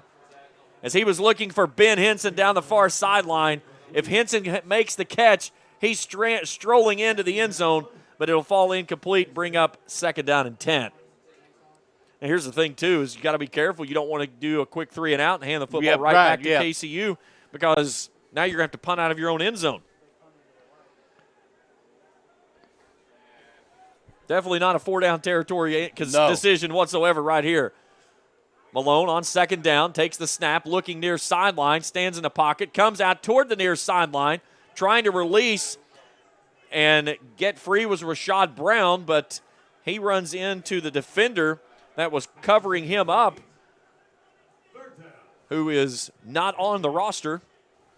I do not have a number 6. And he is not on the roster for KCU. So make it 3rd down and 10, and the clock resting with 1:40 to go in the half. Pikeville 1 of 6 on 3rd down conversions tonight. And lucky at this point to be down only 4 points. Right. Here's Malone. Let's see if KCU brings blitz. They send 3. Malone stands in the pocket, now steps out. Got his man across the middle who had the catch and dropped it. DeAndre Stanford had the first down at the 20, and he can't hang on to the football. The clock will rest with 94 seconds to go in the half and bring up 4th down. And now Joseph Sandorf is going to have to get rid of it in a hurry. Let's see if KCU sends the house and tries to get the block. I don't know why you wouldn't. They're going to send one man back to return. That's Vincent Taylor. He'll stand on the Bears' 40-yard line. Everybody else up on the line of scrimmage for KCU. Sandorf standing with his feet on the back line. And now a whistle and the delay of game. So move the ball a half yard.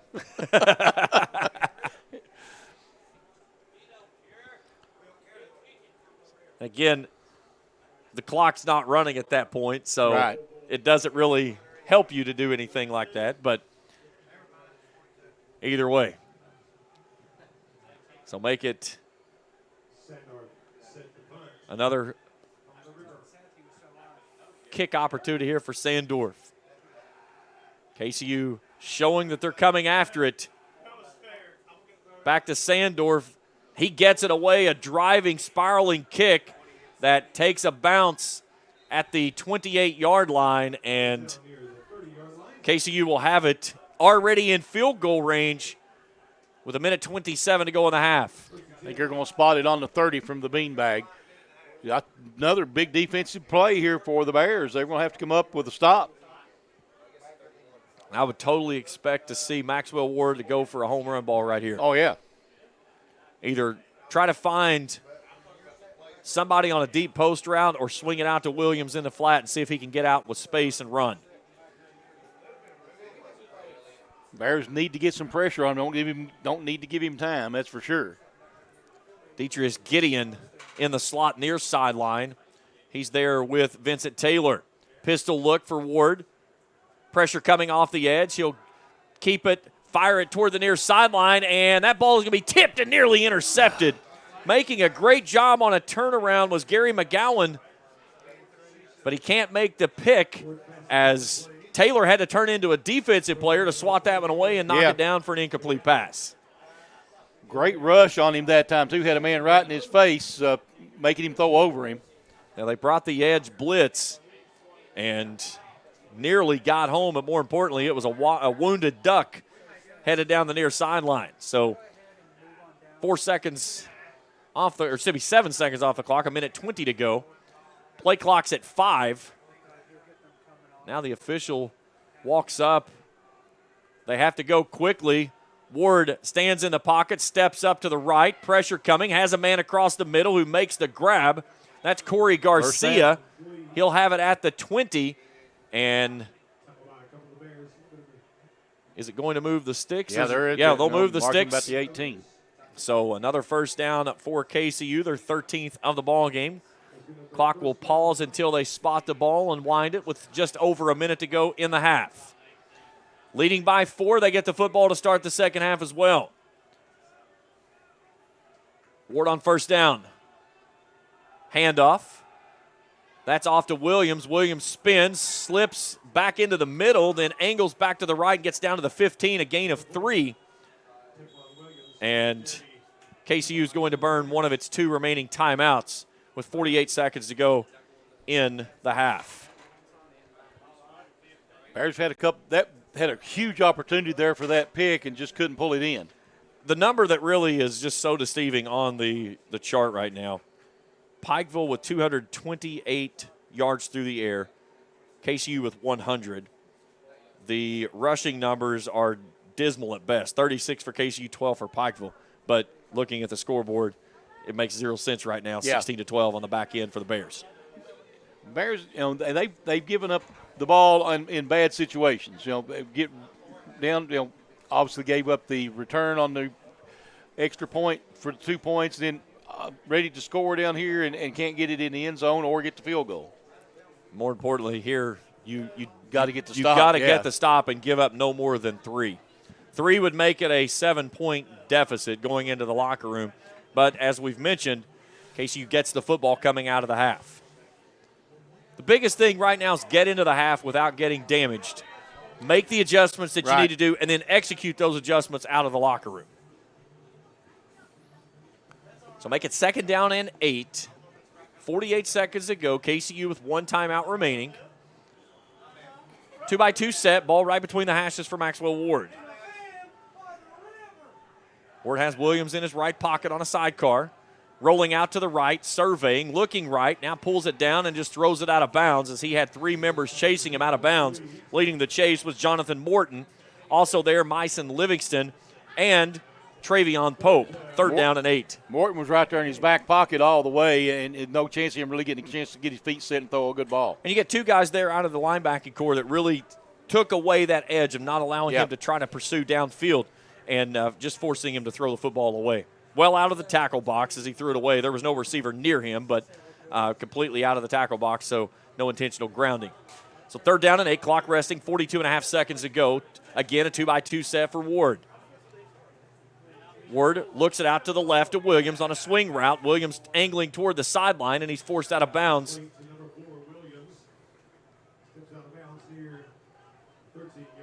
As Seneca Fuller pushes him out at the 13, I believe. So it's going to be 4th down, and they're going to bring the field goal kicker of Paul Rodriguez out for his first field goal attempt of the season. Make this a 30-yard field goal. They'll spot it at the 20 far side hash mark. Rodriguez with plenty of leg from this spot. Should be a chip shot from him if he can get it through the uprights.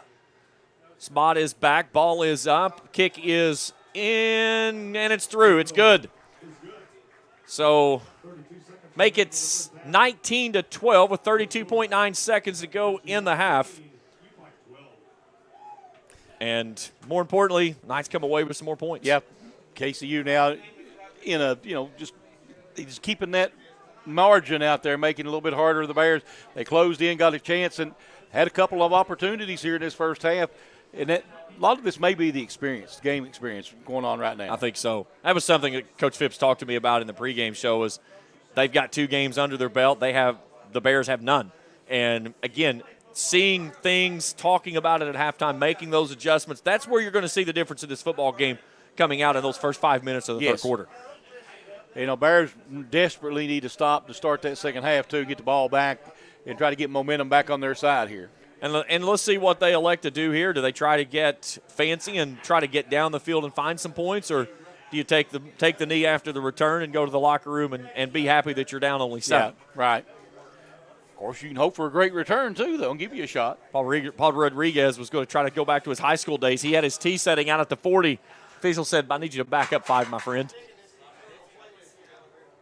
Well, it's been tonight. He probably thought we had another penalty. Yeah. We've had several of those in the ball game. 15 total penalties, 10 against UPIKE for 119 yards, 5 for 34 against KCU. So back deep to return is Ben Henson.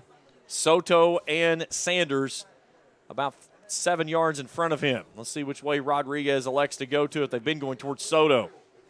And they'll go with a little squib kick that takes a couple of bounces, goes through the hands of Sanders into the hands of Henson. Henson tries to take it off the right side, but there's a wall of white jerseys waiting on him there. And that's where KCU will have the football around the 30, depending on the spot. Now I believe it's going to be well, I'm still waiting for the official to put a football on the field. Yep. We're going to put it at the 25-yard line. So 28 seconds to go, and out comes Lee Kirkland. So both quarterbacks, all 3 quarterbacks, got 2 series, and now we're back to the junior starter who started this football game. So 28 seconds and 1 timeout. Let's see if they can get down the field and maybe give Headley a chance at a field goal.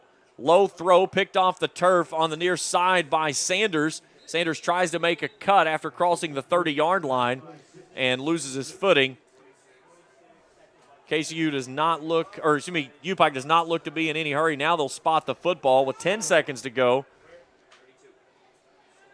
Kirkland calls for it, floating it to the near sideline, looking for Stafford, and Stafford goes up, brings it down. What a great catch. Yes, it inside was. the 40 with 0.9 seconds to go. UPIKE will take its timeout. Coach Corey Phipps doing a sprint from the 30 all the way up near midfield. So now you're going to have one final chance at a heave downfield. They'll get it down to the 39-yard line.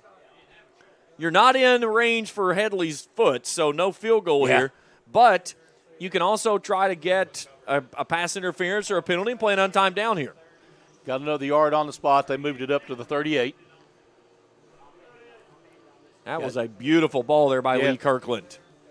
Gain of 30 on the play as Stafford made a perfect jump, brought the ball into his body, and secured it all the way down through the catch. Yeah, great catch. And under pressure, too. Had a man on him there holding on to the football, so that's a nice move. Yeah, Cedric Smith, the man that was there for the coverage and the hit, and we've called his name several times tonight. The junior has been huge, had an interception last week in the loss to Thomas Moore. See if the Bears can get a shot here. And I would not be surprised to see a little trickery on this attempt either. So Rashad Brown, Diego Soto, and Derek Griffith will go the wide side right. And DeAndre Stanford looking at press coverage right in the face of Cedric Smith on the left side. 3 hats across the line, all standing up. Kirkland steps into one, heaving it toward the end zone. That ball is tipped and is intercepted in the end zone, as climbing and bringing it down is Jamison, and that'll bring us to the end of the first half of play. KCU leads UPIKE 19-12. So ready for the second half of action. KCU will get the football to start the second half, leading by 7, 19-12. Williams and Gideon back deep to return. Sandorf booms this one right at Devontae Williams. He'll backpedal to the 6. He's across the 15, the 20, finds a seam 30. Penalty markers flies. He slips a tackle at the 45, is pushed out of bounds. That one's coming back as the penalty marker's all the way back inside the 30-yard line. Yeah, that's going to negate a very good return. Yeah, I saw a hold right here on about the 30, and I took the flag. I think that was one of the best flag throws we've seen tonight, of the many that we've seen in this football game. We'll check in with our wide hat for the call.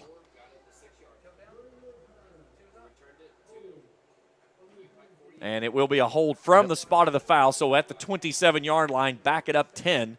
So it should put it at the 17. It's a good opportunity for UPIKE right now to maybe get a 3-and-out and get the ball back, get their offense back out on the field. Well, they can't count. They took it to the 18-yard line. So a 9-yard penalty on a 10-yard holding call. Either way, they'll put it at the 18-yard line, and that's where KCU will start leading 19-12 to open up the second half of play. Maxwell Ward, high snap, turns, gives it off to Gerald Daniels. Daniels searching for a hole, and he runs into a wall of black jerseys on the near sideline. Seneca Fuller and Anthony Grant pounds him into the turf. Again, both of these defensive lines have done a great job against the run tonight. And that right there was Anthony Grant out of the linebacking unit, and then Seneca Fuller from that second level coming up and lowering the boom there on Gerald Daniels. Grant knows Daniels very well. They played with each other at KCU. 2nd down and 7 after a gain of 3. They'll take Daniels out in the flat. They'll swing it out to him. He'll take it at the 15. A little sidestep. Gets the sideline down across the 30 and then is shoved out of bounds into the KCU bench by Anthony Grant. And let's see where he stepped out. They're going to say he stepped out at the 34-yard line, moved the sticks after a gain of 13. And again, just that little swing route out to your speed back. It's not been fancy, but it's been effective. It's been effective. You're exactly right. So 14th first down of the ball game for the Knights. Pistol look.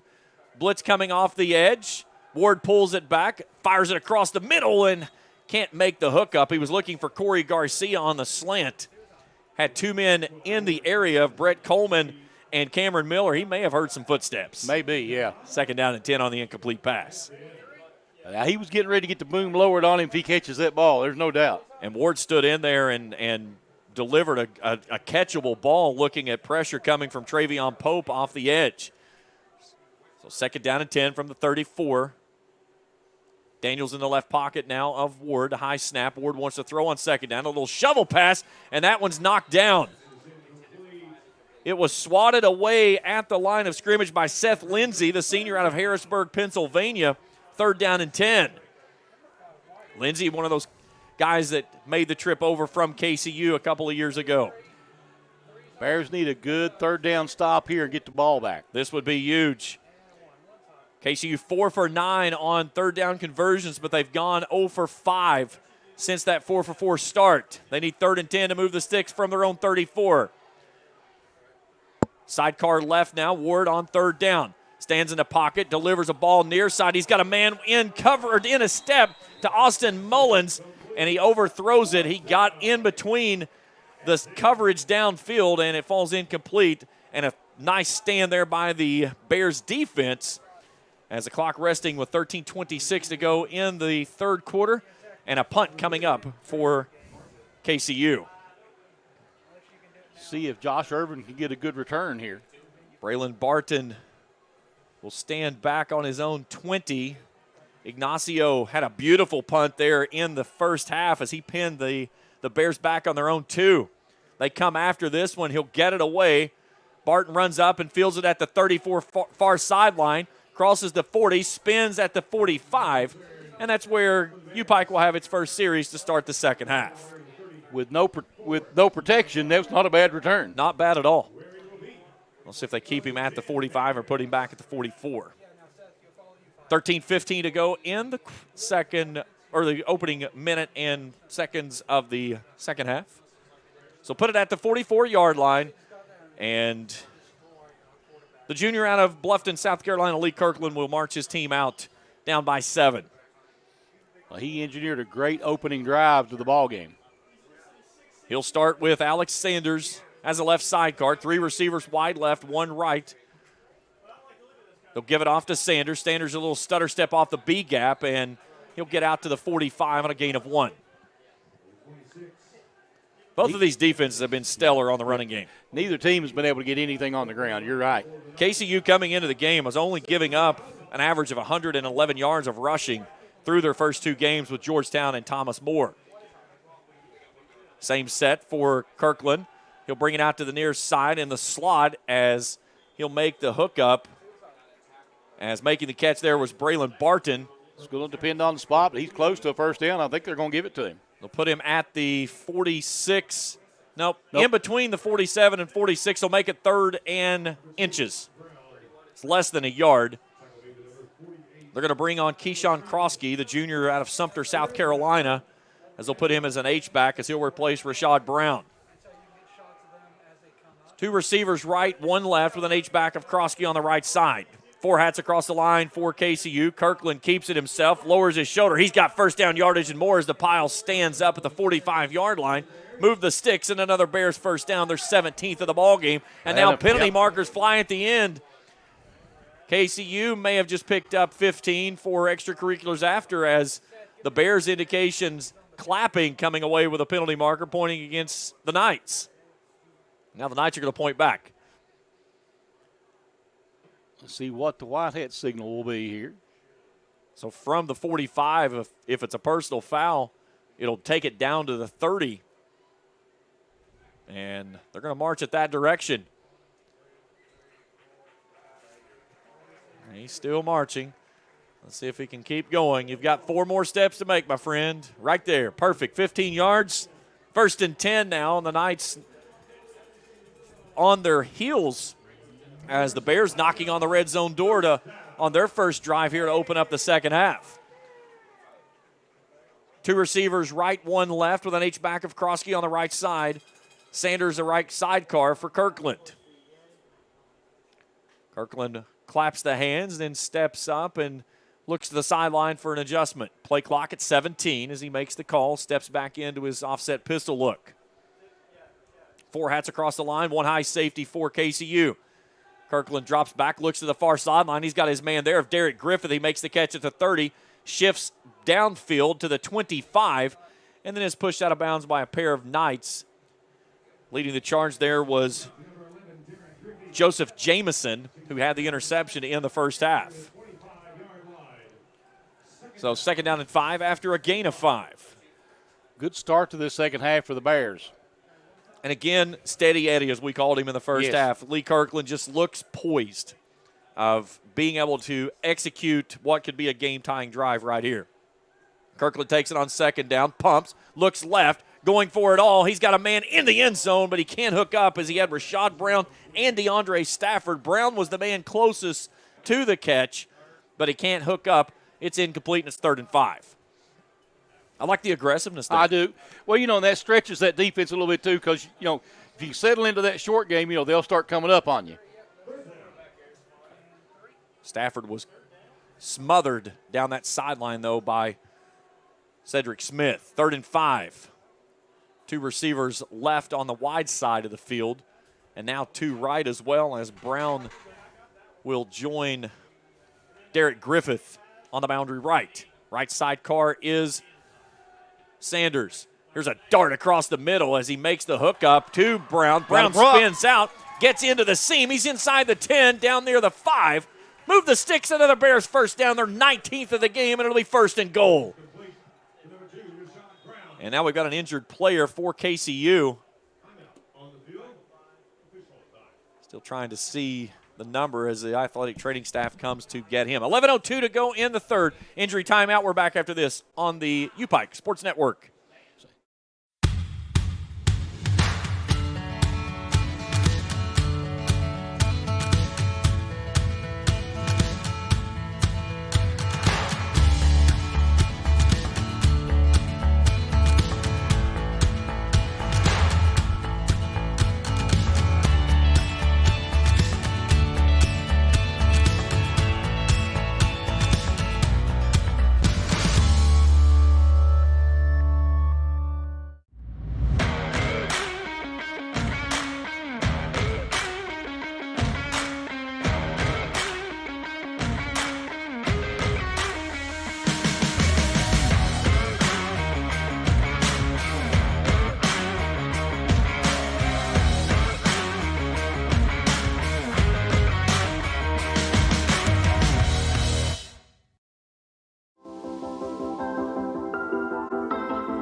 Cornelius Cutliff, the sophomore defensive back, the injured Knight player who has helped to the sideline under his own accord with the athletic training staff. So put it at the 5-yard line, 1st and goal for the Knights. Kirkland barks for it, looks right. He's got a man in the back of the end zone, and he throws it up to Derek Griffith on a quick slant, but it's a bit too high over top of his fingertips.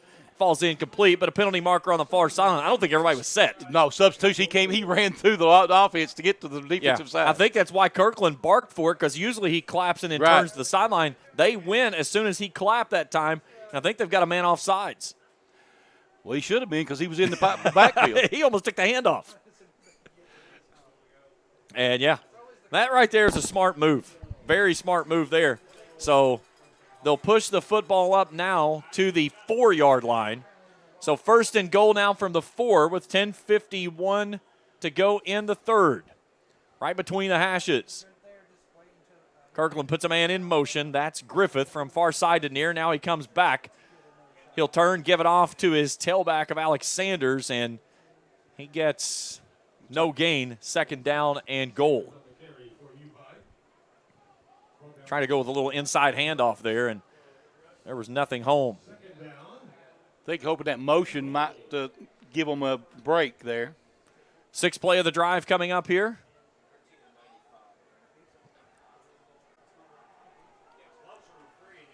Kirkland looking at all kinds of white jerseys on that hat. They give it off to Miller, and he bulls his way into the end zone. Touchdown, Bears. 3-yard touchdown run from Alex Sanders. And the Bears an extra point away from tying this ball game at 19 with 10:08 to go in the third. A big play right there. A big running play. First big running. That's above the biggest running play we've had tonight. And that right there was the offensive line imposing its will as they shoved everybody backward that was in white jerseys. Here's Jake Headley for the extra point attempt. Missed his earlier attempt wide left. Ball is back. It's down. Kick is up. That one is true, and we're tied at 19 with 10:08 to go. Back after this on the UPIKE Sports Network.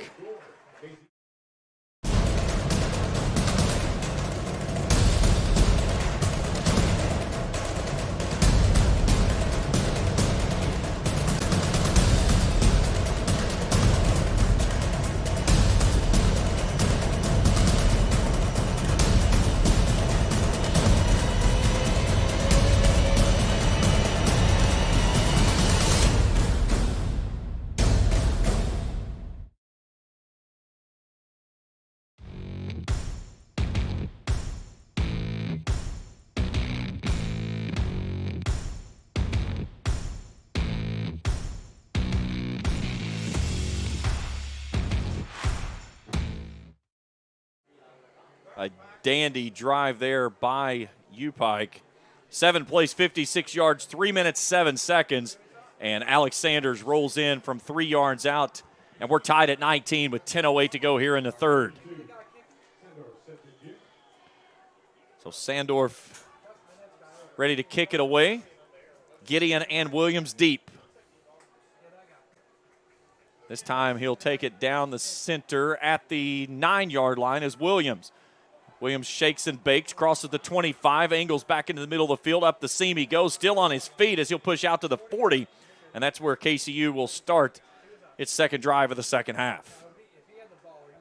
A good field position for KCU to start this one. Of course, so far the Bear defense has come out strong here in the second half. Let's see if they can continue that momentum. More importantly, that momentum they got on the defensive side transposed over to the offense. Now let's see if they can stay energized like they did to get the big stop.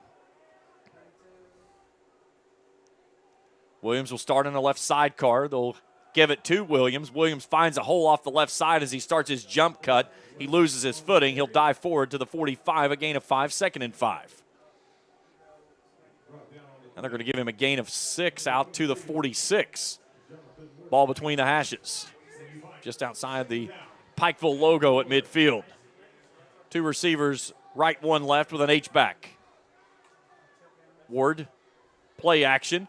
Throws it across the middle, and that ball swatted down as it hit Jonathan Morton, the sophomore from Elizabethton, Tennessee. Brings up 3rd down and 4. A lot of pressure on him that time when he dropped back, too. The Bears coming with a little bit more pressure here in the second half. Morton, a guy who the returning defensive leader from last year, led the team in tackles, had 1.5 sacks, an interception, a fumble recovery, a forced fumble, and 2 tackles for loss. He's a stat stuffer. 3rd and 4 as the crowd comes to life. Ward turns to the sideline, looks for the call. Play clock's at 10. He'll adjust Williams into a left sidecar. Play clock's at 6. Call it 4, call it 3, call it 2. They'll put a man in motion. They get it away at 0. They'll fire it across the middle, and it's knocked away. They were looking for Austin Mullins. Anthony Grant and Jonathan Morton was there to swat it away. It's a 3 and out. And a big stand for the defense for the Bears as they'll get the football back in a 19-19 stalemate with 9:25 to go in the third. They've made some great adjustments here coming into the second half because that pass was open all night in the first half, and now they've shut that down. Let's see what KCU has to do to change. So Sanders and Barton. Inacio, it's a fake. He'll take off to the far sideline. He's got the first down yardage and more. As that time then, penalty markers late on the play fly from the far sideline. And this, we'll wait to see how it sorts out. As it is right now, Inacio runs it down across midfield to the Bears 43. And let's see if it's more penalty yards against the Bears or if KCU got too much celebration from their punter. And that's what it looks like as the official holding the football is ready to start the march back toward midfield.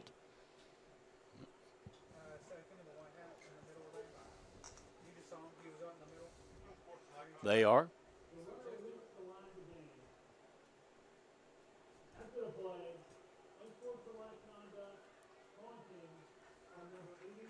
So the punter just got called for taunting. Yeah. You don't see that often. So he gets the first down. It was a dead ball foul. So the line to gain was reached, so it moves the sticks and then resets back to the 42-yard line of the Knights, 1st and 10.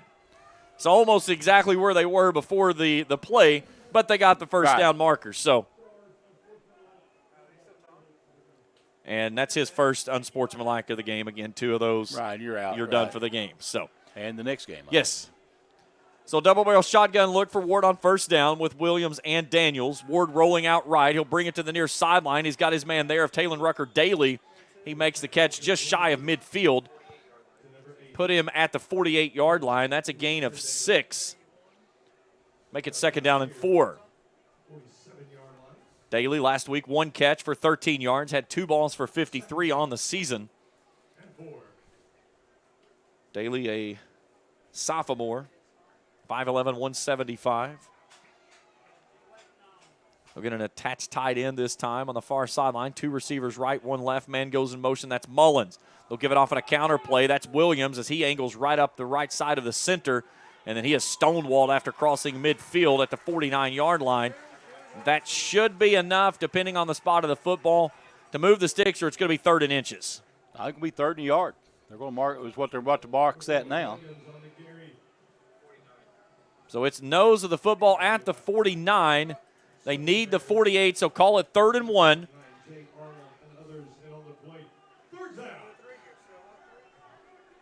There's a big opportunity here for the Knights defense, or the Bears defense, excuse me. They're trying to get off the field again. KCU has failed on its last 7 third-down tries. They'll give it off to Williams. He's got first down yardage and more. Starts left, cuts back right, down the seam. He goes across the 40, and he's down to the Bears' 38. 16th first down of the ball game for the Knights, and a fresh set of downs with 8:30 to go in the 3rd in a 19-19 ball game. Bears have been better on the pass here in the second half, but they've given up a little bit more on the ground here lately.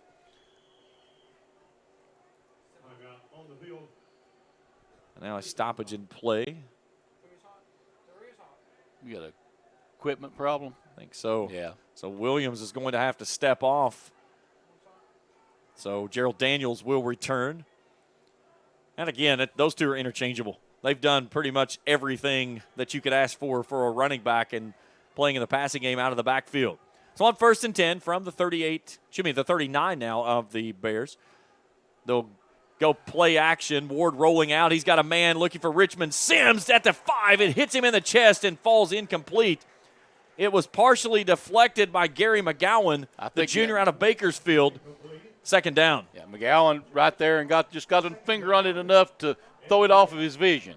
That was a nice play by McGowan. That's a couple of big plays we've seen from him in this ballgame, including there at the end of the first half. Right. 8:06 on a rested clock here in the 3rd frame. 2nd down and 10 for the Knights. Ward puts a man in motion. They'll swing it out to Daniels in the near side flat. He'll cut back in at the 40, and he's wrestled to the ground, and a great open field tackle by the Bears. The only thing you had to do is make the tackle because they had that one blown up. They read that perfectly. Anthony Grant, the sophomore transfer from KCU out of Augusta, Georgia, making the stop. No gain, 3rd and 10. Anthony Grant is such a smart football player. He knows how to take the right angles, and he plays that inside linebacker position perfectly. 3 hats across the line for the Bears defense, 4 deep on the 2nd level. They send 4 on a linebacker blitz. Ward steps up. He's got a man across the middle of the field. He makes the connection to Karan Taylor. Taylor springs free, stops inside the 15. He's down inside the 10, but a penalty marker all the way back at the 40-yard line, and that may bring it back. Coming from the white hat in the back. That's typically a hold. Yeah. Nice job there by Ward to move the pocket with his feet to the left side to let Karan Taylor come across on the deep drag route. But is it all for naught, though? Well, he's not walking down there where the ball's at. And he's got a penalty marker line right here, too. Oh, so roughing the passer. That's why he's not going anywhere. Okay. So they'll go half the distance to the goal after the penalty, or after the play. So the play goes down to the 4. So that'll take it down to the 2 and make it 1st and goal from the Bears' 2-yard line. Wow. I didn't see it, so I don't know. I was looking at Taylor on the pass, so I did not see any contact, but either way.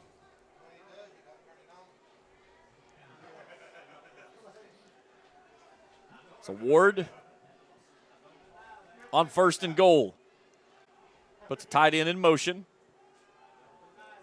Play action, gives it off this time as he will hand it off to the tailback that is just shy of the goal line, as that was Gerald Daniels down to the 1. So 2nd and goal from the 1. 6:40 to go in the 3rd, tied at 19. KCU trying to answer the UPIKE touchdown to start the 2nd half. I would expect to see a good old 30, 36 or 38 dive right here, right up the gut. High snap. They give it off to Daniels, and Daniels doesn't get there. Yep. Nice job there up front as Seneca Fuller came out of his secondary position and got in there around his ankles and makes a stop. It's 3rd and goal. Ball is at the at the 1. yeah, right at the 1 yard line. Near side hash mark.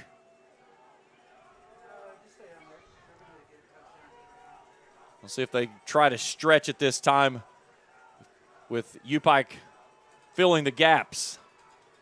Inside of 6 to play. Pistol look. Ward keeps it himself. He'll toss it out and has his man there as he tosses it in to the big fullback of Owen Hankins for the score. And KCU responds with a 1-yard touchdown strike and makes it 25-19 with 5:38 to play in the third. You know, just great play call right there because, fake that dive up the middle, just a little play action pass out into the end zone. Well, and Hankins, a freshman, has not caught a ball the entire season, and they'd been using him as an H-back, and that time everybody sold out on the tailback, and he just releases untouched. And a nice job there by Maxwell Ward to toss that one in. So Rodriguez for the extra point attempt. Ignacio to put it down. Kick is up, and it is good. 26-19, 5:38 to go, and we got penalty markers at the end of the play, so we'll hang on before we go. Coach Corey Phipps walking toward one of the officials on the near sideline, holding his hands up, saying, "What now?" Here's the white hat getting ready to give us the signal, I think.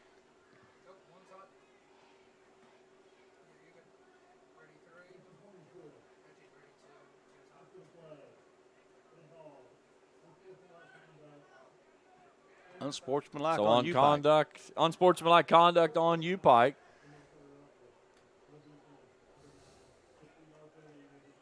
So 2 unsportsmanlikes, and they'll put it on the kickoff. So Paul Rodriguez will kick it from the 50.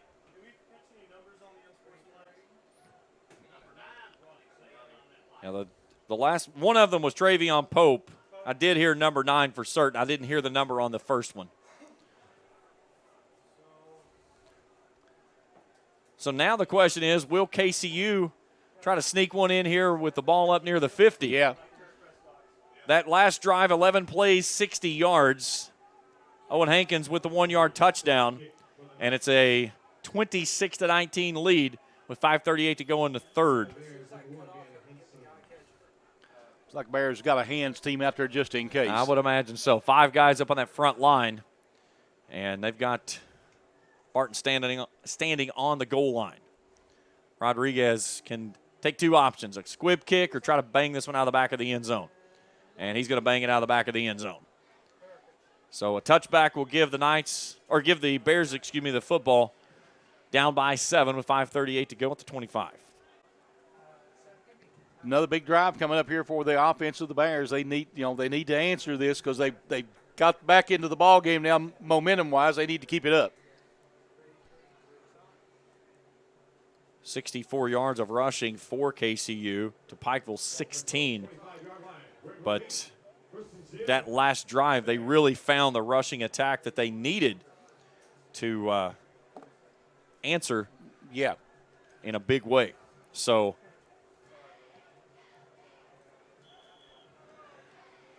see what they've got drawn up here. Kirkland and Sanders in the backfield. Kirkland wants to throw it on first down. He's got Diego Soto at the 30. He spins toward the far sideline and is pushed out of bounds shy of the 40. A first down with the hook up between Diego Soto, the kid out of Orange Parks, Florida, the sophomore KCU transfer. They've been doing a good job getting the ball in the hands, letting them get into space. Same set. Kirkland wants to go quick. This time looking left, steps up in the pocket. He's got a man crossing across. That's Henson. Henson slides through a would-be tackle attempt, and after crossing midfield, he's down to the 46-yard line. That's a gain of 17 and another Bears first down. That was a perfect job there by Kirkland. Just let the play develop on a little drag route from the far sideline, and then Henson in space made a man miss. Kirkland on first down, stands in the pocket, steps up, again hits Soto this time. Soto tries to make a man miss, but he can't get free as Zach Thomas making the stop. Still going to pick up about 4 yards, though. Good gain on first down, second and 6. Yeah, this is really like a running game right now, too. Screen game and the short passes have really worked well for both teams tonight. 2-by-2 set, ball on the far side hash mark. Kirkland on second down, dropping back, pressure coming. He'll drop it off to Alex Sanders, and he gets hammered back to the original line of scrimmage, and it'll be third down and long as it'll be 3rd and 10 all the way back to the 46.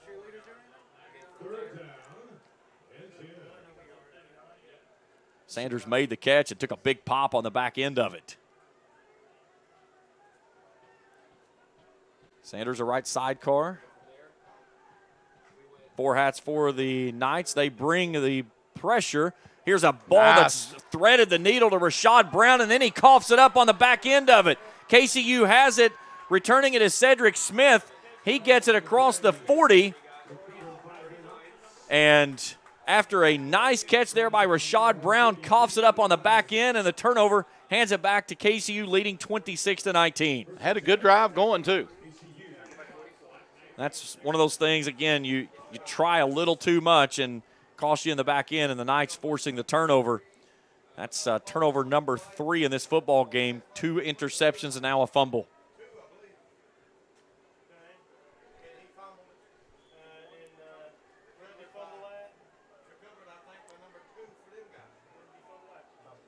So Maxwell Ward with a 7-point lead in the football at the 43. Hands it off, and that handoff is going nowhere as Mr. Williams runs into the arms of Myson Livingston, the redshirt junior from St. Mary's, Georgia. That's going to be a loss of 1 back to the 42-yard line. 2nd and 11 as they get behind the sticks. It's something you like to do as a defense. Get them behind the sticks, having to play catch-up, not giving them 2nd and shorts, 3rd and shorts moving forward. Limit their options for play calls, yeah.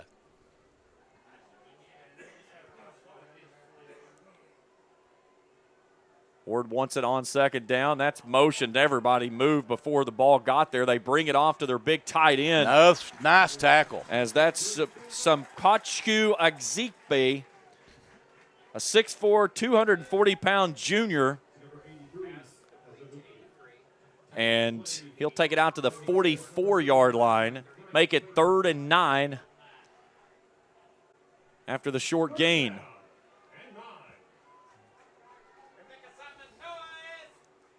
50% 3rd down conversions on the evening for KCU, 7 of 14. Play clock's at 10 as Ward adjusts the offensive set in a 2-by-2 on the near side hash mark. 3 hats on the line, 1 rushing off the edge. Ward stands in the pocket, lofts it down the middle, and he's got a man on the back end. That's Britt Coleman. Coleman's playing center field and picks it off with a big turnover back at the 30. Bears had pressure on him. He tried to step up between 2 of them and just lofted it a little bit. Coleman was playing center field, and that was one of those balls you look up and say, I can't drop this one. This one's too easy. Merry Christmas. But the freshman from Belfry with a big turnover, and the Bears get it back and keep it at a 7-point deficit with 2:16 to go in the 3rd. So big defensive play for the Bears. Get them back on the offensive end. Let's see if they can do something with it here. Jaquez Rush was the man that had the rush off the edge there that forced Ward to have to throw a little faster than he wanted to. So Kirkland, 1st and 10 from his own 33. Claps the hands on 1st down. Fires it across the middle. Has his man there. That is Rashad Brown, but they're going to say it was incomplete. And it's 2nd and 10. Looked like he had it. Coming up was Javarius Smiley making the big hit to pop the ball loose there at the end. 2:06 on arrested clock. 26-19. KCU leading this one. Kirkland on 2nd down in a 2-by-2 set. Steps up in the pocket, moves to the right, flips it out to his man of DeAndre Stafford. Stafford makes the catch at the 40 and then picks up a couple on the back end of that. They'll take him to the 41-yard line. make it 3rd down and 2. Inside of 2 minutes to go in the third quarter. UPIKE 2 of 9 on 3rd down conversions. Needs a big one right here. They do. Trips left, 1 right. That's the boundary. They'll swing the tailback of Sanders out of the backfield, and Kirkland can't get it to him. Left it short. And I heard that one all the way from down on the field. They said punt. Yeah, from position on the field right now, that's the only decision to make. I heard Chris Elliott screaming, the defensive coordinator, turning and saying, let's go. Coach Elliott coming over with Coach Phipps, as most of his staff came with him from KCU. And he had a lot of respect for Coach Elliott and what he brought to the defensive game. So now Sandorf. Booming kick, as that is a piercing drive that Sims backpedals and fumbles the football. He picks it up at the 5. He loses his helmet as the man in coverage reaches out, grabs his helmet, and pulls it loose. So the play immediately goes dead at that point. And I guess you're going to call illegal hands to the face. Yeah. Face mask or something. You got to call it. I mean, so the other side of it is Sims tried to complete or continue running, which could also be a penalty on him. Penalty, you're right. So now the White Hat out near the 30, having a conversation as Brett Coleman stepped in and paid close attention. And let's check our White Hat and see what he has to say on this one.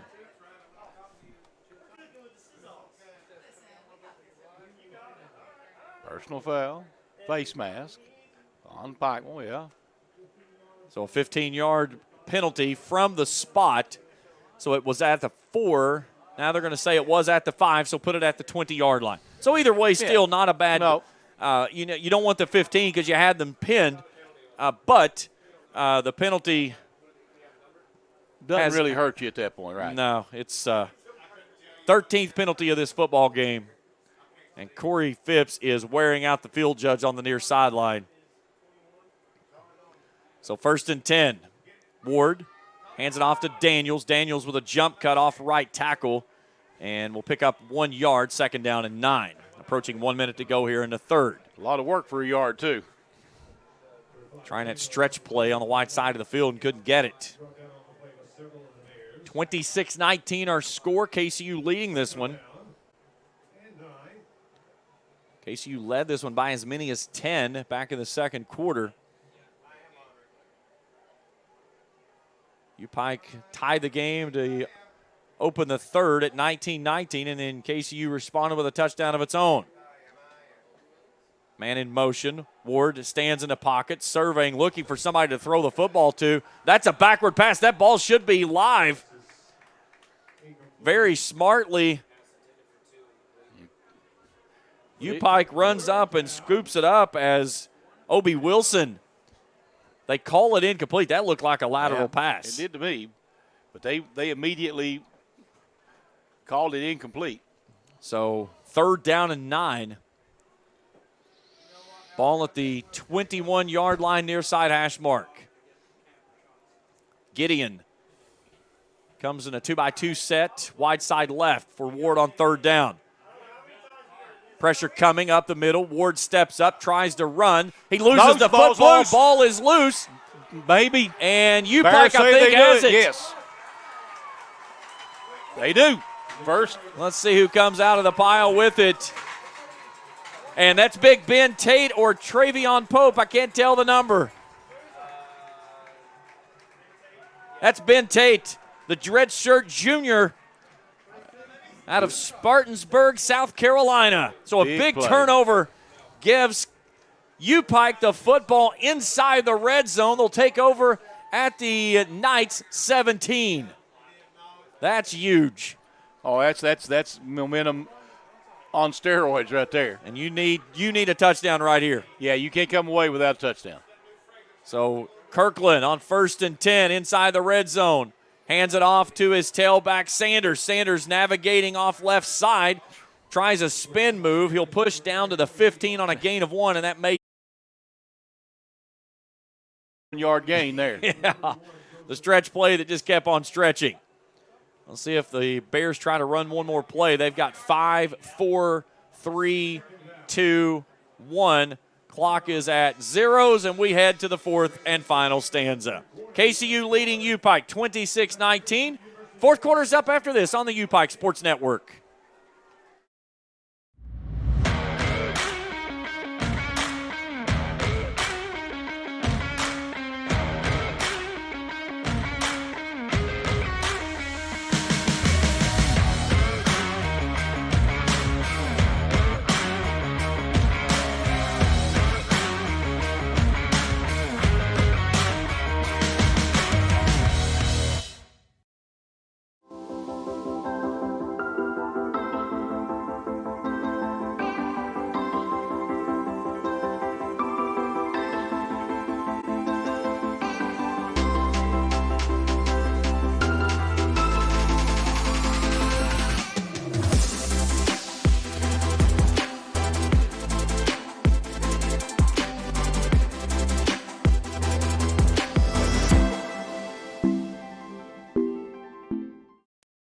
Fifteen minutes to go here in Pikeville for the season opener for the Bears, and we've got a good one on tap. James Collier, Charlie Pinson, happy to have you along with us here tonight.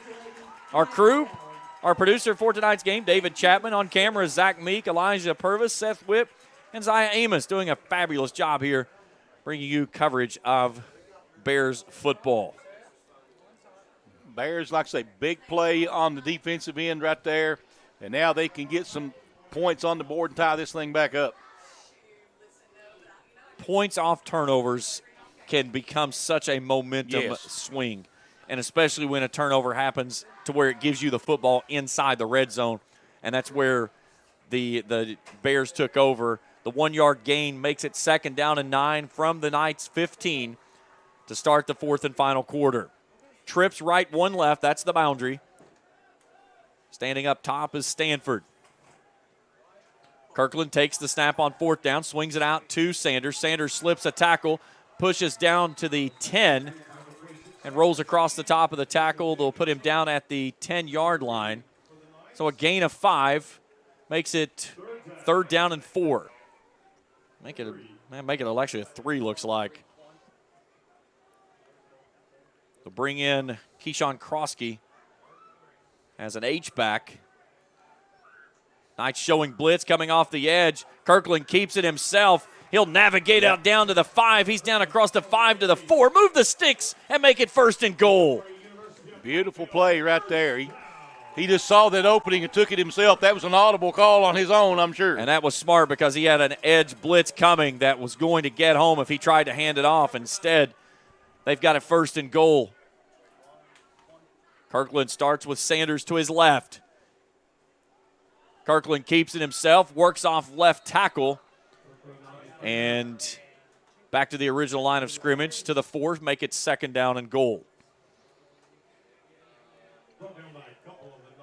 See what, you maybe run that same formation with a little play action pass. It worked for KCU earlier. Diego Soto coming in, replacing DeAndre Stafford. They'll put him in motion from far side to near.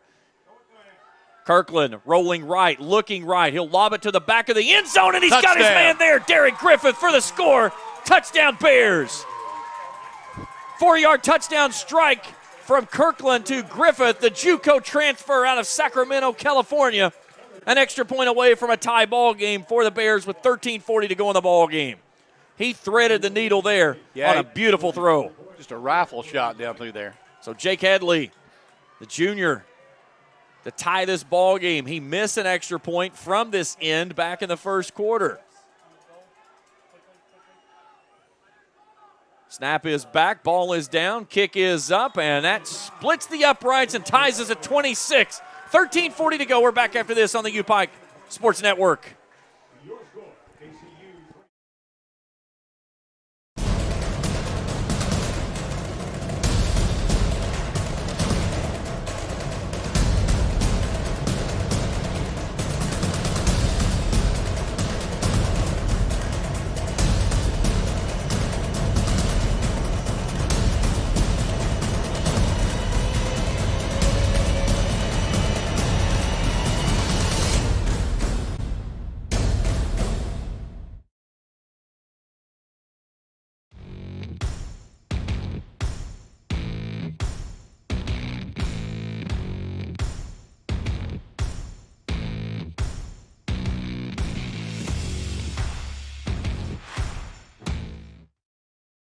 Plays 16 yards, 1 minute 45 seconds needed for Lee Kirkland to hit Derek Griffith on a 4-yard touchdown strike. We're tied at 26 with 13:40 to go in the ball game. This right here can be a game changer. The Bears can get a 3-and-out out of this, get the ball back, change all the momentum in this ball game. And Coach Phipps electing to stay with one quarterback here in this half, and it has really paid off. A short kick fielded by Gideon at the 25. He'll take it far sideline, slip a tackle 35, and then is pushed down after getting inside the 40, out near the 45-yard line. So good field position for the Knights with 13:32 to go in the ball game. They've had a good return game tonight. Last time KCU came to Pikeville was back in 2019. Coach Corey Phipps was on the other sideline as the head coach for the Knights. That was a 49-38 victory by the Bears. It was the most points ever scored by KCU in a series. They've been some wild ones. Yes. 9-2 all time in the series, favoring the Bears. 3-down lineman for the Bears on 1st and 10. Counter play handoff Williams, stretching it out to the right side, and very little on the first play from scrimmage after the ball game is tied at 26. Other than that one stretch, this defense has been stingy on the ground. Yes. They're going to lose back to the 42-yard line. So behind the sticks they go, and a nice play there on 1st and 10.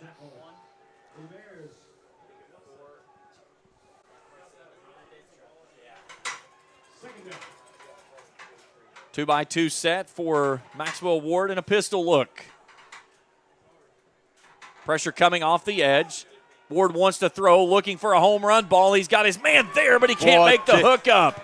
Nice hit. He hit just the same time the ball got there and jarred it loose. Dasha Gaither, the man downfield, the freshman, was going up trying to get there, but he could not haul it in.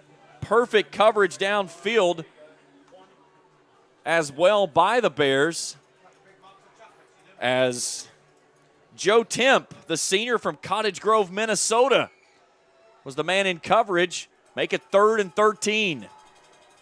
Knights need the Bears' 45-yard line to move the sticks. Too high coverage for the Bears defense. Ward on 3rd down, steps up in the pocket, surveying, pressure coming from behind. He lofts this one up, and that one's picked off again. Brett Coleman with his second pick. He's got some blockers in front of him this time. He's coming near side 30, 15, the 10, the 5. Make it a pick 6. Is it in? No, he's down at the 1. Wow.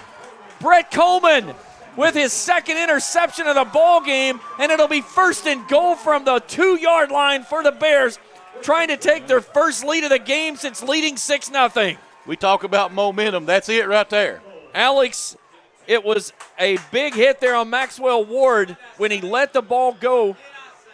It was a floating ball right there in the middle, and another big interception there by Brett Coleman, the freshman out of Belfry. Well, they breed winners at Belfry. They know, that's what I'll say. The Belfry kids, they've been through a few big plays a time or two. So from the 2, 1st and goal for the Bears. This place is electric here tonight on the blackout game and the home opener.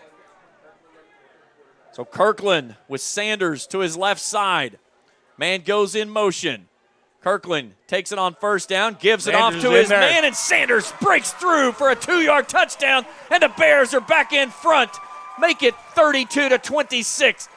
12:24 to go in the ball game. I tell you, that was just a huge play. The defense stepping up big right here, and momentum squarely on the back of the Bears here. KCU, they've struggled a couple of games. They're going to back and say, we're going to get the same thing again. Absolutely.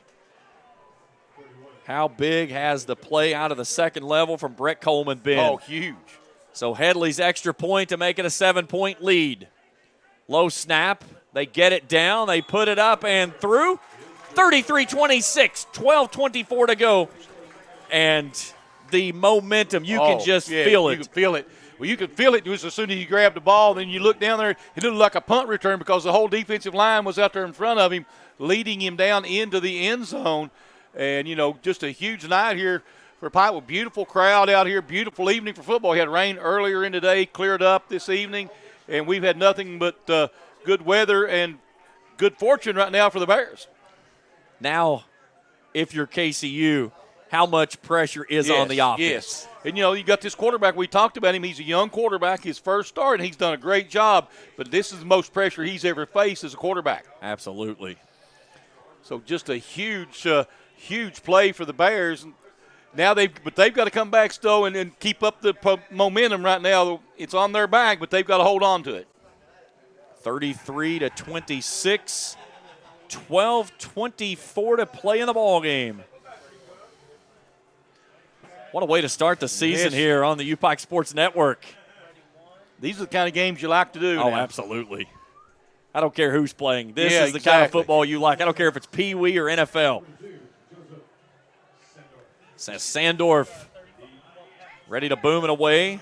Gideon near side, and that is Williams far side. High arcing kick. It'll take a big bounce, and it goes over top of Gideon's head. He'll backpedal to the 20, back inside the 15. Great coverage downfield by the defense. That ball hit. It just bounced just about 3 feet over his head, and that was huge. That's the best kickoff the Bears have had tonight. And that was something they've seen in the halftime because we did not see that type of kickoff in the first half. Right. But they kicked it over top of the second level, and that time Gideon came up and misplayed the ball. You could have made a better kick than that. Absolutely. The place with that ball was awesome. So put it at the 13 now. So the Knights deep in their own territory, trailing by 7 with 12:21 to go in the ball game. Gerald Daniels, he'll start as the tailback. And Owen Hankins, who caught the touchdown that put KCU back in front, will start as an H-back on the near side. 2 receivers wide right, 1 left. Ward on first down. Turns, gives it off to Daniels. Daniels a little stutter step, makes a man miss at the 12, and then gets out across the 15 to the 16-yard line. A gain of 3, 2nd and 7. I love the way that this defensive line is, and the linebackers are staying at home and making the right reads on this. I mean, they gave up 2 yards, but that's just, you can't beat that. I will tell you right now, if KCU can't make the comeback here and UPIKE hangs on, the first person that Corey Phipps talks about of the effort and the adjustment that was made is Chris Elliott, the defensive coordinator. Oh, yeah. I remember when Coach Elliott came over with Coach Phipps at KCU, he called me and he said, I got a birthday present early. He was ecstatic to have him on the staff. 2nd and 8. Pressure coming. Ward zips it out to Richmond Sims. Sims makes the grab at the 22 and then is gang tackled inside the 20. The man there first was Cameron Miller, this redshirt senior from Somerset. They're going to put him right at the 20, so they'll bring up a 3rd down here. And that was a situation where Sims continued to try to push, yes, and he retreated. So the 2 yards that he had on the play out to the 22, he lost that by backpedaling going to the 20, and it cost him 2 yards. So instead of 3rd and 1, make it 3rd and 3. In 3rd and 3, most times you'd think you'd run the ball, but they're not going to try that tonight. 7 of 17 on 3rd down attempts in a pistol look. Ward, play action, rolling out to the near sideline. He's got his tight end there of Hankins. Hankins makes the reception, is spun out of bounds on the near sideline. As the stop was made by Travion Pope. And now a stoppage in play as we've got an injured Bears player. Brett Coleman takes a seat in front of his bench. It will move the sticks out to the 27-yard line. But now if you're UPIKE, you really have a lot of things going your way, and you can play this game much differently. But the one thing that you look at is the way that Lee Kirkland has really settled this team in the second half. You're right. I mean, and like I said, he's a game manager. He can keep you where you need to be and what you need to be doing. Steady Eddie, as he was called. I kind of giggled when Coach gave me that name, and I see why. He said he's nothing that's flashy, but he does all the intangibles that helps you win a football game. So 1st and 10, Ward dropping back, steps up in the pocket. Now he's going to tuck it and run, and he'll give himself up shy of the 35. Put him down, looks like it's a 32-yard line. That's a gain of 5, 2nd and 5. Kirkland on the night, 19 of 26, 191 yards, 2 touchdowns and interception, and the interception was kind of a trash interception. Yeah, it was. It was a Hail Mary in the half. But he has been as advertised. And they have a good problem in their quarterback room with the arms that they have there. 2nd and 5 for Ward. Sims goes in motion. Ward stands in the pocket. He goes down the seam, and he's got Gerald Daniels inside of Bears territory. He takes it from far side to near. He's inside the 25, down near the 20. But a penalty marker back at the 40, or Jimmy, the 36-yard line.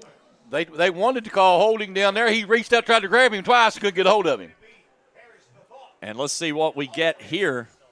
This is a flag in the backfield, and you can just see the emotions from the left tackle, C.J. Dills, as he holds his hands up as that ball is going to be negated, and it's going backward. Yep, should be a holding call. I would have. No, illegal man down. It's even worse. That's why C.J. Dills was upset. Only a 5-yard penalty, but in this case, it's about a 60-yard penalty. Yeah. Sometimes you get one of those plays, they last a little too long, and one of those offensive linemen wander downfield aimlessly, not knowing where they're supposed to be, and that's exactly what happened there. I believe it was on C.J. Dills, as he was the man that was the most animated after the call was made from the white hat. You can usually tell from looking at him, there's no doubt. Yeah. The offensive linemen usually don't make too much of emotional motions whatsoever until it's on them. So back it up. Ward from the gun.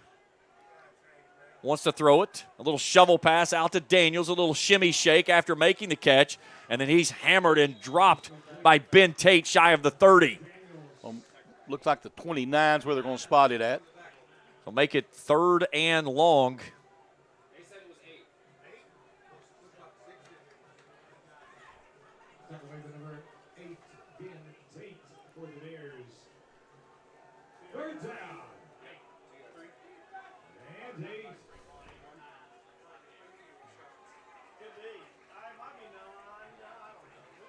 A long time for the officials to get in position. Without a doubt. 8:40 to go in the ball game. 7-point lead for the Bears. 3rd and 8 for KCU. They need the 37-yard line to move the sticks. Low snap. Ward fires it to the far sideline. He can't hook up with his man. He was looking for Talon Rucker Daly. 2 players there in coverage, as it was McGowan and Cameron Miller. 4th down. And right here is where the offense can basically stick one nail in the coffin if they can go down and find points and make this a 2-possession ball game. You know, like I say, KCU, if you get them down 2 scores, that's going to be a lot more pressure on that young quarterback. Absolutely. I've been very impressed with that young man. Yes, he played a great ball on the road as a freshman, first ever start, and he's going to make him a dandy quarterback. Yes. Again, I just hope it's after this week. Absolutely. Yeah. Doesn't need to make him a dandy one here tonight. Now we got a delay of game, so back it up 5 more. But, they've played 3 different quarterbacks. Kajika Sarvis, the senior, played week 1. He was 10 of 24, 108 yards, no touchdowns, 2 interceptions. Tyler Haas went last week, 17 of 32 for 241, 2 and 2. He also rushed for 14 times and 20 yards. But here tonight, it's been Maxwell Ward, and he has looked the part for a man that may have won a starting position for KCU. Low snap, Ignacio, end-over-end kick. They'll run up to the 45 as Sanders will get it down inside of KCU territory, as he'll have it at the Knights 46. So a short field for the Bears, leading 33-26 with 8:19 to go in the ball game. See if they can take advantage of this short field and punch another one in, and then that puts the not the monkey but the gorilla on the back of KCU. I would not expect anything less right here than out of the first down play, Kirkland go for a home run ball. Well, it wouldn't surprise me. You've got Stanford on the far sideline. Now, he's been working on Cedric Smith, who has done a fabulous job locking him up. But a one-on-one play, you've got one safety high, and can he get over with the help as Brian Hughes is the man there? They'll swing it to the near side, though. Derek Griffith makes the catch, still trying to push himself forward. He's down to the 40-yard line. A gain of 6 on the play, 2nd and 4. And they want to go quickly. I like the tempo here. Yep. Bunched trips near side. That's the boundary right. Stadford wide left. Kirkland swings it out to Soto. Soto has the grab. He pinballs off of a player, loses his lid after crossing the 35. He's down to the 34. Move the sticks. Another Bears first down. They're 25th of the ball game. I like that little flanker screen out there and just get the ball in space quickly. Diego Soto, he is a gamer. I got to watch him for a couple of seasons over at KCU, and he is the real deal. He's going to make a dandy player for this team. Here's Braylon Barton, the BB they call him, as he makes a little bubble screen catch and gets down inside the 35 near the 30 and is pushed out of bounds. Let's see, they'll put him, I believe, at the 31. They will. That's a gain of 5. Make it 2nd and 5. I'll take 5 yards to pop every night. Every single time. 2 plays and new sticks. Here's Kirkland. Gives this one off to Sanders. Sanders lost the football, and KCU has it. Well, coming out with it is Trent Hill. And a costly turnover for the Bears after a high handoff attempt by Lee Kirkland. Gives the football back to KCU, down by 7 with 7:11 to go in the ball game. See what the Bear defense can come back out. They've had a great performance here in this third quarter. I hope they can finish it out. Hill did a fabulous job there of just reaching out and scooping that one up as he was lying on the turf. So now, can the defense once again make a stand? Ward on first down. Low snap, loses the football, and he just has to fall on it back at the 26. So the Knights now behind the sticks on second down after a loss of 4 on the low snap.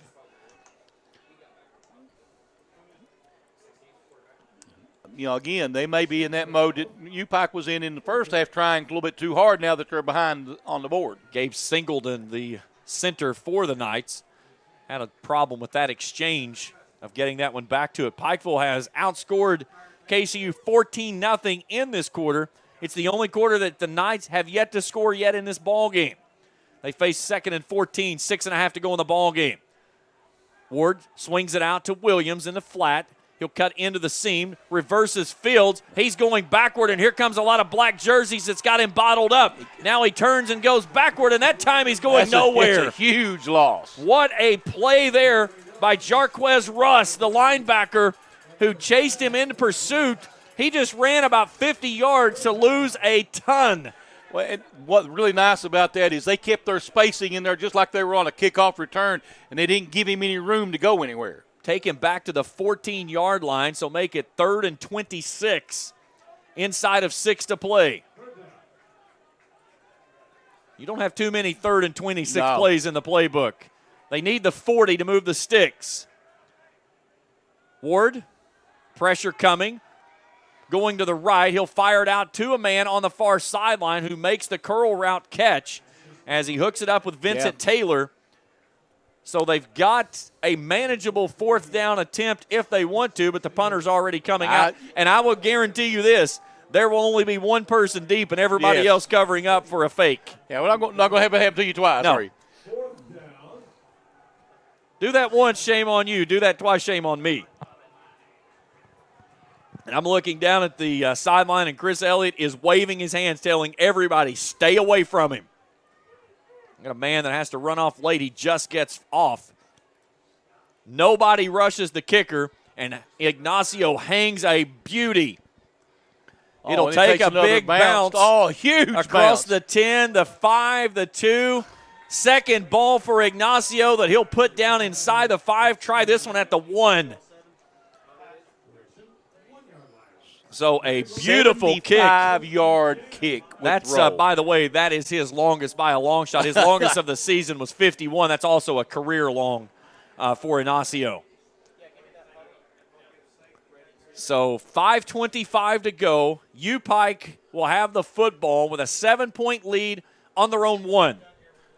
That's what you call turning over the field right there. Now, if you're KCU, you can do one of two things here. You can drop and try to make a pick, or you can get really aggressive and go after the quarterback and try to get him in the end zone. You've got to be very careful here if you're UPIKE. You cannot get called for a hold in the end zone. No. So a lot of factors both ways to consider in this. And, again, the handoff the last time is what caused the turnover. So you've got to think that in the back of the head as well. You cannot afford a turnover here. Kirkland will go up under center, and he'll take the snap and just push himself forward. Tell you He'll what. pick up a nice 4 yards out to the 5. That's a healthy gain of 4, 2nd and 6. As a former offensive lineman, I'm proud of those boys now. I tell you, they just plowed some road there. It helps when your quarterback's 6'6", Well, 250. that's true, too. You follow that big line up front. Give him a little bit of Cray coming in at 290, Ramirez 270, Stollard 270, Hunter 300, and Withers 270. Follow the big guys. They'll take you places. So a gain of 4. Kirkland again is going to go up under center. He wants to throw. He lofts it out to the far sideline. It's picked off. Right into the hands of Cedric Smith. But penalty markers fly. We may have had a false start. We had a false start. Now, you know. KCU is jumping up and down because they know that they're not going to get the ball. The first time you ever wanted a dead ball foul, right? Yeah. Yeah. Brian Hughes was jumping up and down. Here's our white hat. I think he's talking to everybody. I think he must have a microphone up there that he's talking to the other officials with.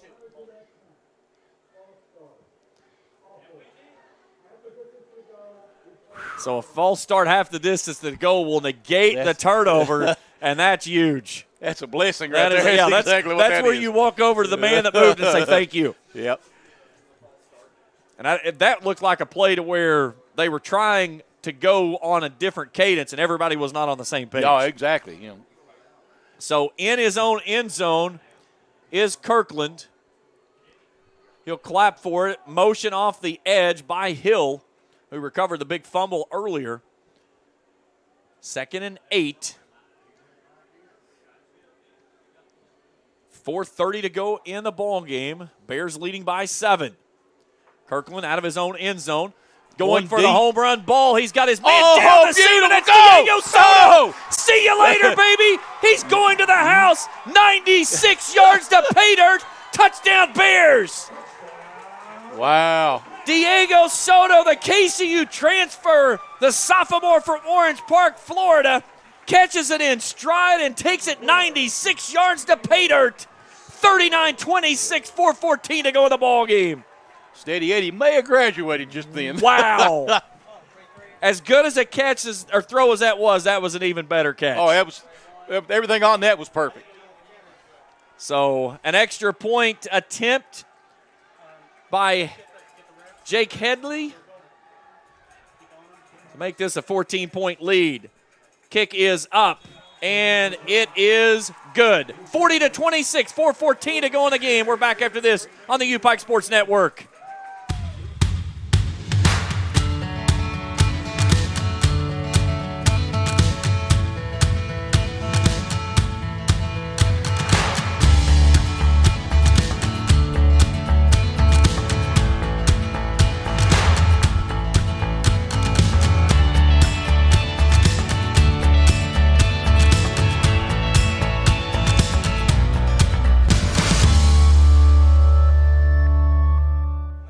.414 to go in the ball game. UPIKE leads it by 14. What a ball by Lee Kirkland. What a catch by Diego Soto. 96 yards. It just kicked the afterburners in just as soon as he got a hold of it. Yes. That one definitely goes down in the back pocket as possibly a big play of the game. Oh, yeah. So Sandorf, he'll put a big boot into this one. Up at the 9 is Williams. Comes near side up the center of the field across the 25, the 30, makes a man miss 35, cuts back into the center of the field, and it is finally pushed down across the 45, the 46. Devontae Williams with one heck of a return, but is it too little too late as KCU has surrendered 21 points here in the fourth quarter while being held scoreless for the only quarter in the contest. And what an adjustment the defense made in the second half. Oh, the defense has come up and they've stopped that short passing game and put a lot of pressure on him and made him throw the long ball and really made him let go of it a lot quicker than he wants to. So 1st and 10 from the 46 of the Knights. Ward, plenty of time, stands high in the pocket. Now pressure coming, and he gets home. Making the sack is Myson Livingston, the redshirt Georgia from St. Mary's, Georgia. A big loss, and another series in which the Knights start behind the sticks on 2nd down. You know, Bears now with the 14-point lead, they're pinning their ears back and coming after him now. And they're doing this with a 3-man front. Yes. They've gotten some big help off the outside edge as well from Timothy Butler, who was snuck in there off the defensive backside. Man in motion is Taylor.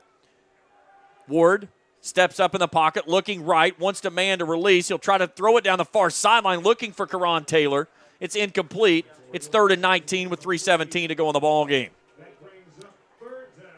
And now they may be in that 4-down territory. I think so. Yeah, I mean, you're down 2 scores. You've got to score. And how crazy was it? Again, a 16-6 game. Or excuse me, a 19-12 game at halftime. Halftime, right. The average outcome of this matchup between these two teams and now the 12th meeting, 36.6 to 19.5 favoring UPIKE. We're not too far from that average. Not far from that, you're right. 3rd and 19 for Ward. Ward drops back, stands high in the pocket. He lets this one fly, and he airmails his man by at least 10 yards as McGowan was the closest man there trying to make the diving interception. It's 4th down. And now Jake Russell, the second-year head coach for the Knights, 3:12 to go and down 14. You got to go for it here. And he has no choice, obviously. This is where you send 3 and drop 8.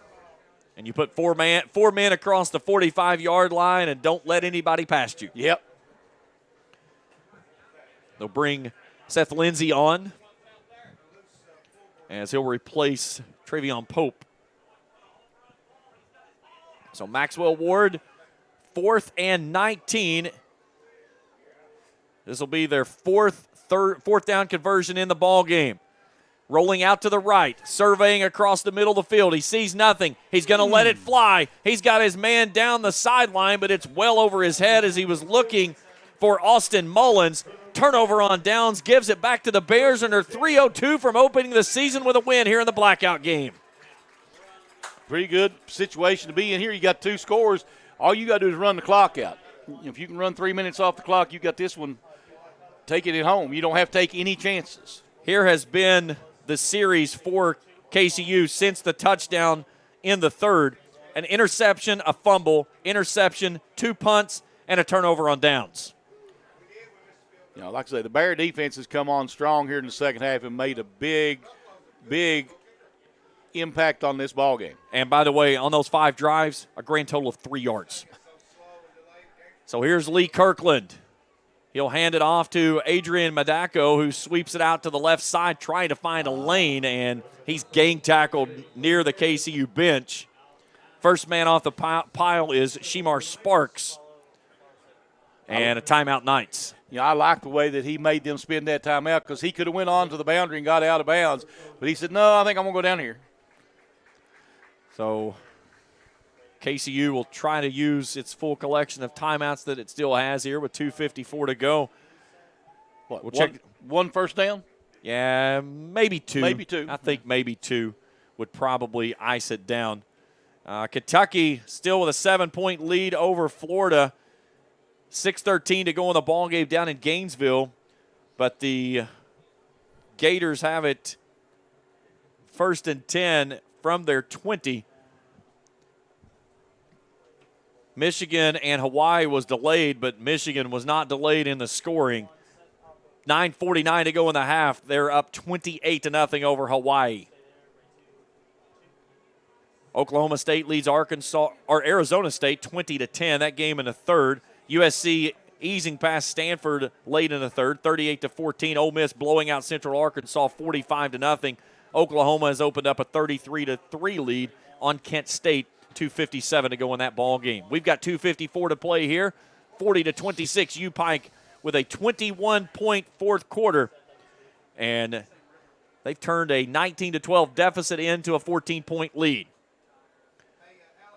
Here's Lee Kirkland, looks to the sideline, plenty of time on the play clock as he'll make an adjustment with 3 receivers wide right, 1 left. Stands high in the pocket, fires it to the far sideline. He's got his man there as he hooks up with DeAndre Stanford. Stafford hauls it in for the catch and a move the sticks for another first down. I mean, he was wide open. Stafford 4 grabs in the ball game now. And call that first down number 27 in the ball game. They averaged only 18.5 last year. Here's Medeco, excuse me, as he'll work off left tackle and get down right at the 20. So a timeout. KCU, their second charge timeout. 2:35 to go. So back here next Saturday against Cumberland. 3 o'clock kickoff will be on the air at 2:40 with coverage of Bears football on the UPIKE Sports Network. But certainly a lot of things to go back and look at on the film, and more importantly, all of the costly mistakes they made in the first half, and they found that adjustment in the halftime period. You know, like I say, just such great halftime adjustments by Pikeville. You know, and looked like that KCU tried to make some adjustments, but the Bears, I just think the effort from the defense has been top-notch here in the second half. I mean, you give up 3 yards, in the half, it's incredible. Yeah, that's after the touchdown. Yeah. 3 yards is pretty stellar. I mean, they had several drives there that they were recorded with minus yards. That's pinning your ears back and getting after the football. You got to give Lee Kirkland a lot of credit, too. He came in, played this whole second half, and has really done well. He has done well. So Kirkland on second down. Drops back, pumps, going to the end zone, looking for Griffith. Griffith has got it and hauls it in for 6. Touchdown, Bears. 20-yard touchdown strike from Kirkland to Griffith. There's the nail in the coffin. Yep. Make it 46-26. Bears blowing out the Knights here in the 4th. I mean, they don't even exist here in this fourth quarter. That was a perfect throw. And Lee Kirkland put it on the mark. His 3rd touchdown of the night. Or excuse me, wrong team there as it goes up. His 4th touchdown of the night. And now Jake Headley out for the extra point. Kirkland, 24 of 31, 4 touchdowns, 363 yards through the air.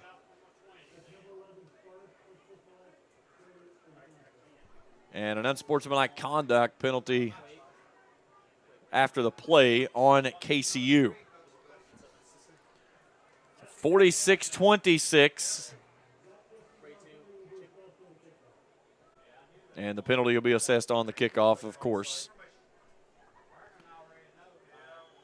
But 27 unanswered here in the 4th and final stanza as the Bears offense got rolling. Snap is back, it's down, it's up, it's good.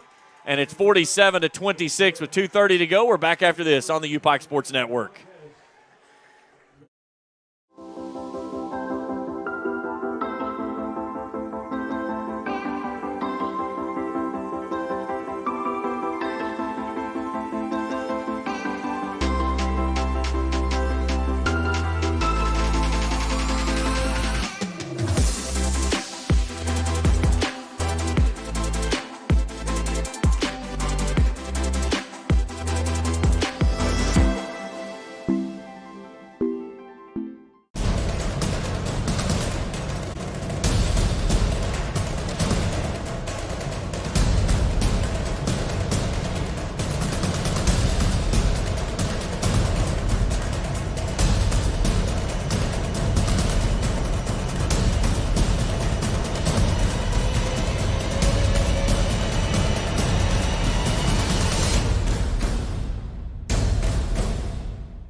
Four plays, 37 yards. Lee Kirkland's 4th touchdown of the night. To this one going to Derek Griffith. And Kirkland has had himself a night. 363 through the air. He averaged 225 last year, and he has definitely played the part of, as we've kind of driven into the game, I'm going to give him a hard time. It's going to be his new nickname, Steady Eddie. I'm sure they hope he is this steady all season long. Without a doubt. So the kickoff goes to the far sideline, checks up as Williams will run under it. He's across the 35-40 midfield. One man to beat. He's down the sideline 30, 25-20, 15-10. He's tripped out of bounds shy of the 5. But Devontae Williams with a heck of a return. And KCU will have it inside the 10 at the 6, first and goal. But trailing 47-26. A.J. Jones, I think, is the one that saved that tackle on there. Stay with us after the game. We'll have scoring and stats from this one. We'll talk with head coach Corey Phipps. I guarantee he's a little different than when I talked to him at halftime. Yeah. Ward puts Williams in his right pocket. Looking right, pressure coming, steps up, and he's hit from behind and dropped. As that's Livingston that gets him from behind, second down and goal.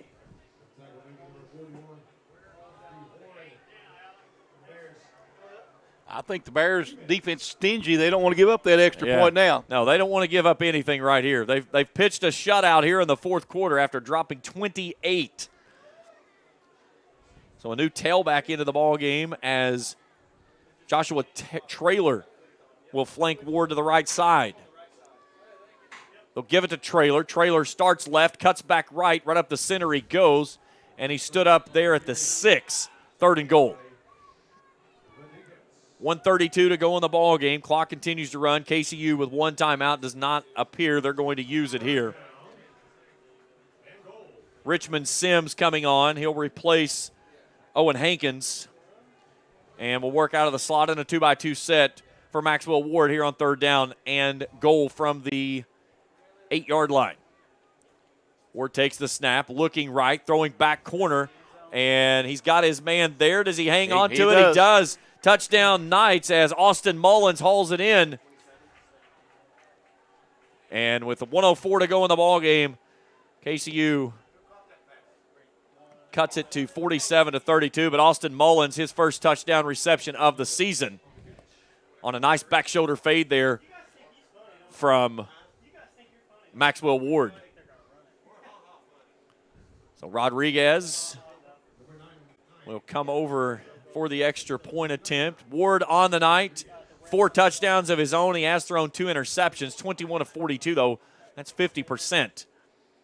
He's been sacked 3 times. Rodriguez booms it through, and 47-33. We'll go ahead and stay right here with 64 seconds to go.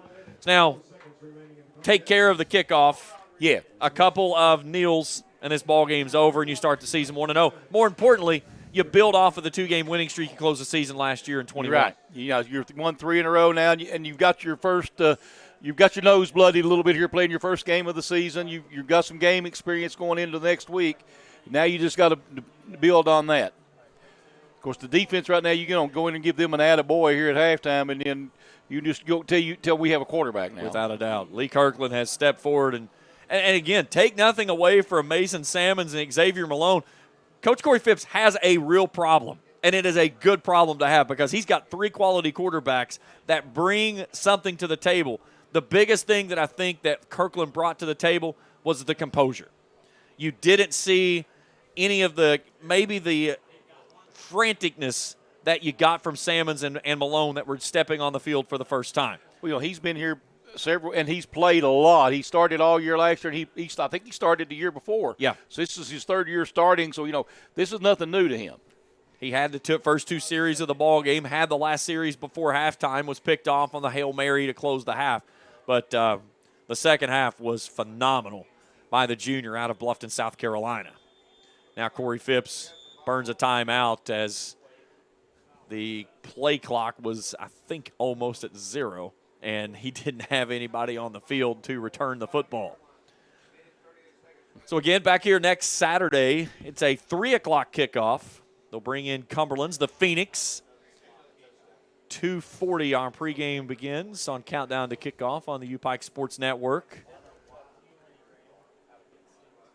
It's just not the same playing in daylight as you get under the lights. Yeah, of course, I guess we're both used to that doing the high school games during the week too. So, that's pretty good. I will say this. I was happy for the late kick tonight, considering the fact that I went to Fort Thomas Highlands last night. I didn't get home till 20-2. I understand that. So it's been a long day. We're going to stay the night in Pikeville, down at the Hampton, a beautiful campus downtown. The hotel is very nice, and so we'll hang around and then head home tomorrow. About a 2-hour drive back up US 23. Easy trip, but certainly glad to be on board with the UPIKE Sports Network and Bears football this season for the Call. It looks like it's going to be a good season. Things have started out well. They settled down. In their first half jitters, they kind of settled down at halftime, and that tells me that you have coachable young men. Absolutely. And the more important thing is that you have something to build on with film. That's the film doesn't lie. And when you go back into film study on Monday, that's when you can sit down and start showing guys, here's what you did, so forth and so forth. So in their 22nd season, they're going to start the year off 1-0 with their 10th win in the season here. And this one's a kickoff. Derek Griffith at midfield. See ya to the house. Call it 50 yards as they went with the onside kick, and Derek Griffith took it off the hop, and no one was near him. Down the sideline he goes for the kickoff return for the touchdown, and it's back to a 20-point lead with 58.2 seconds. Salt in the wound there for KCU. And you can't tell the young man not to run that ball back in. Because it might have been worse if he'd have hook slid down at the bottom, too. Yeah, without a doubt. Take him down at the 1 and then just turn around and run out of bounds. So Hadley with another extra point attempt.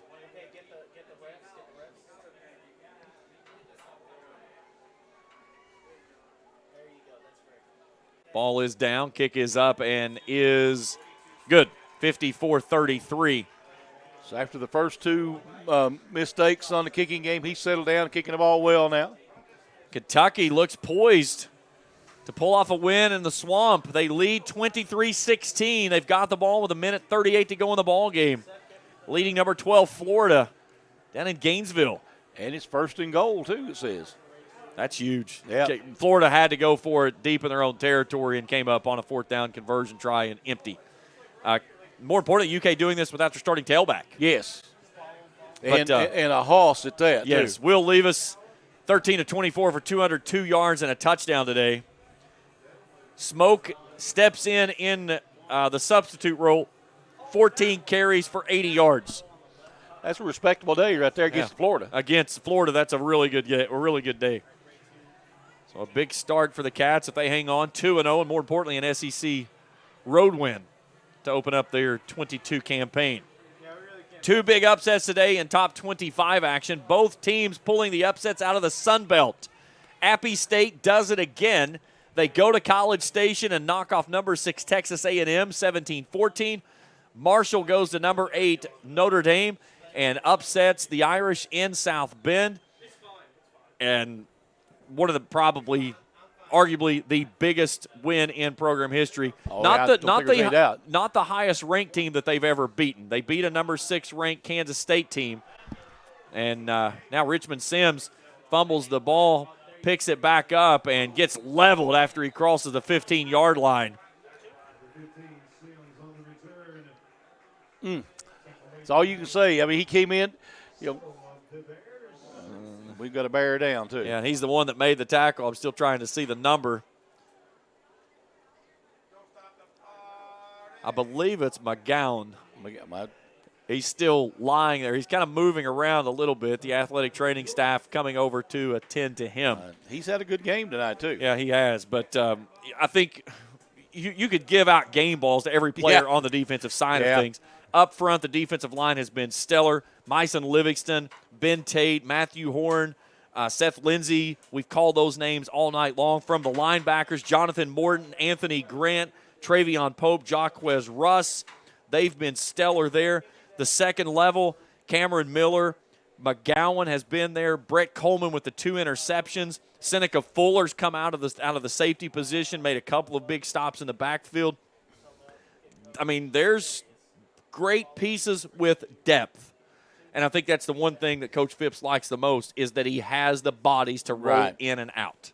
Well, you know, it's a long. This is the SEC of small college football, so it's a brutal conference schedule. And they're only gonna play 10 games after the late start to the season. All right, so the player is up, and it is A.J. Jones or Christopher Allen, both wearing 27. It looks like it is 27, but there are 2 27s on the roster. One's 5'10", the other one's 6 foot. And I cannot tell that they really. It looks like the young man is I would call him a 6-footer, and that would be the sophomore out of Louisville, Kentucky. I would think it's Jones. Yes. Yeah, A.J. Jones from Wagner High School. They're in Louisville over in the St. Matthews area, where I used to live. Okay. Yeah, that's how I immediately went to St. Matthews off of Wagner High School. So 54 seconds to go in the ball game. Maxwell Ward gives it off to his tailback. A little shifting move as he'll take it up to across the 30. Joshua Traylor with the carry. Give him the 32 and another first down. 21st first down of the ball game for the Knights. Knights going to, I'm sure, try to move the football here, but I think they're just going to keep it up. They're going to throw it out here to the near sideline. Austin Mullins, I don't know that it was, it bounced in there, so the clock will stop with 33.1 seconds to go in the ball game. And bring up second down and 10.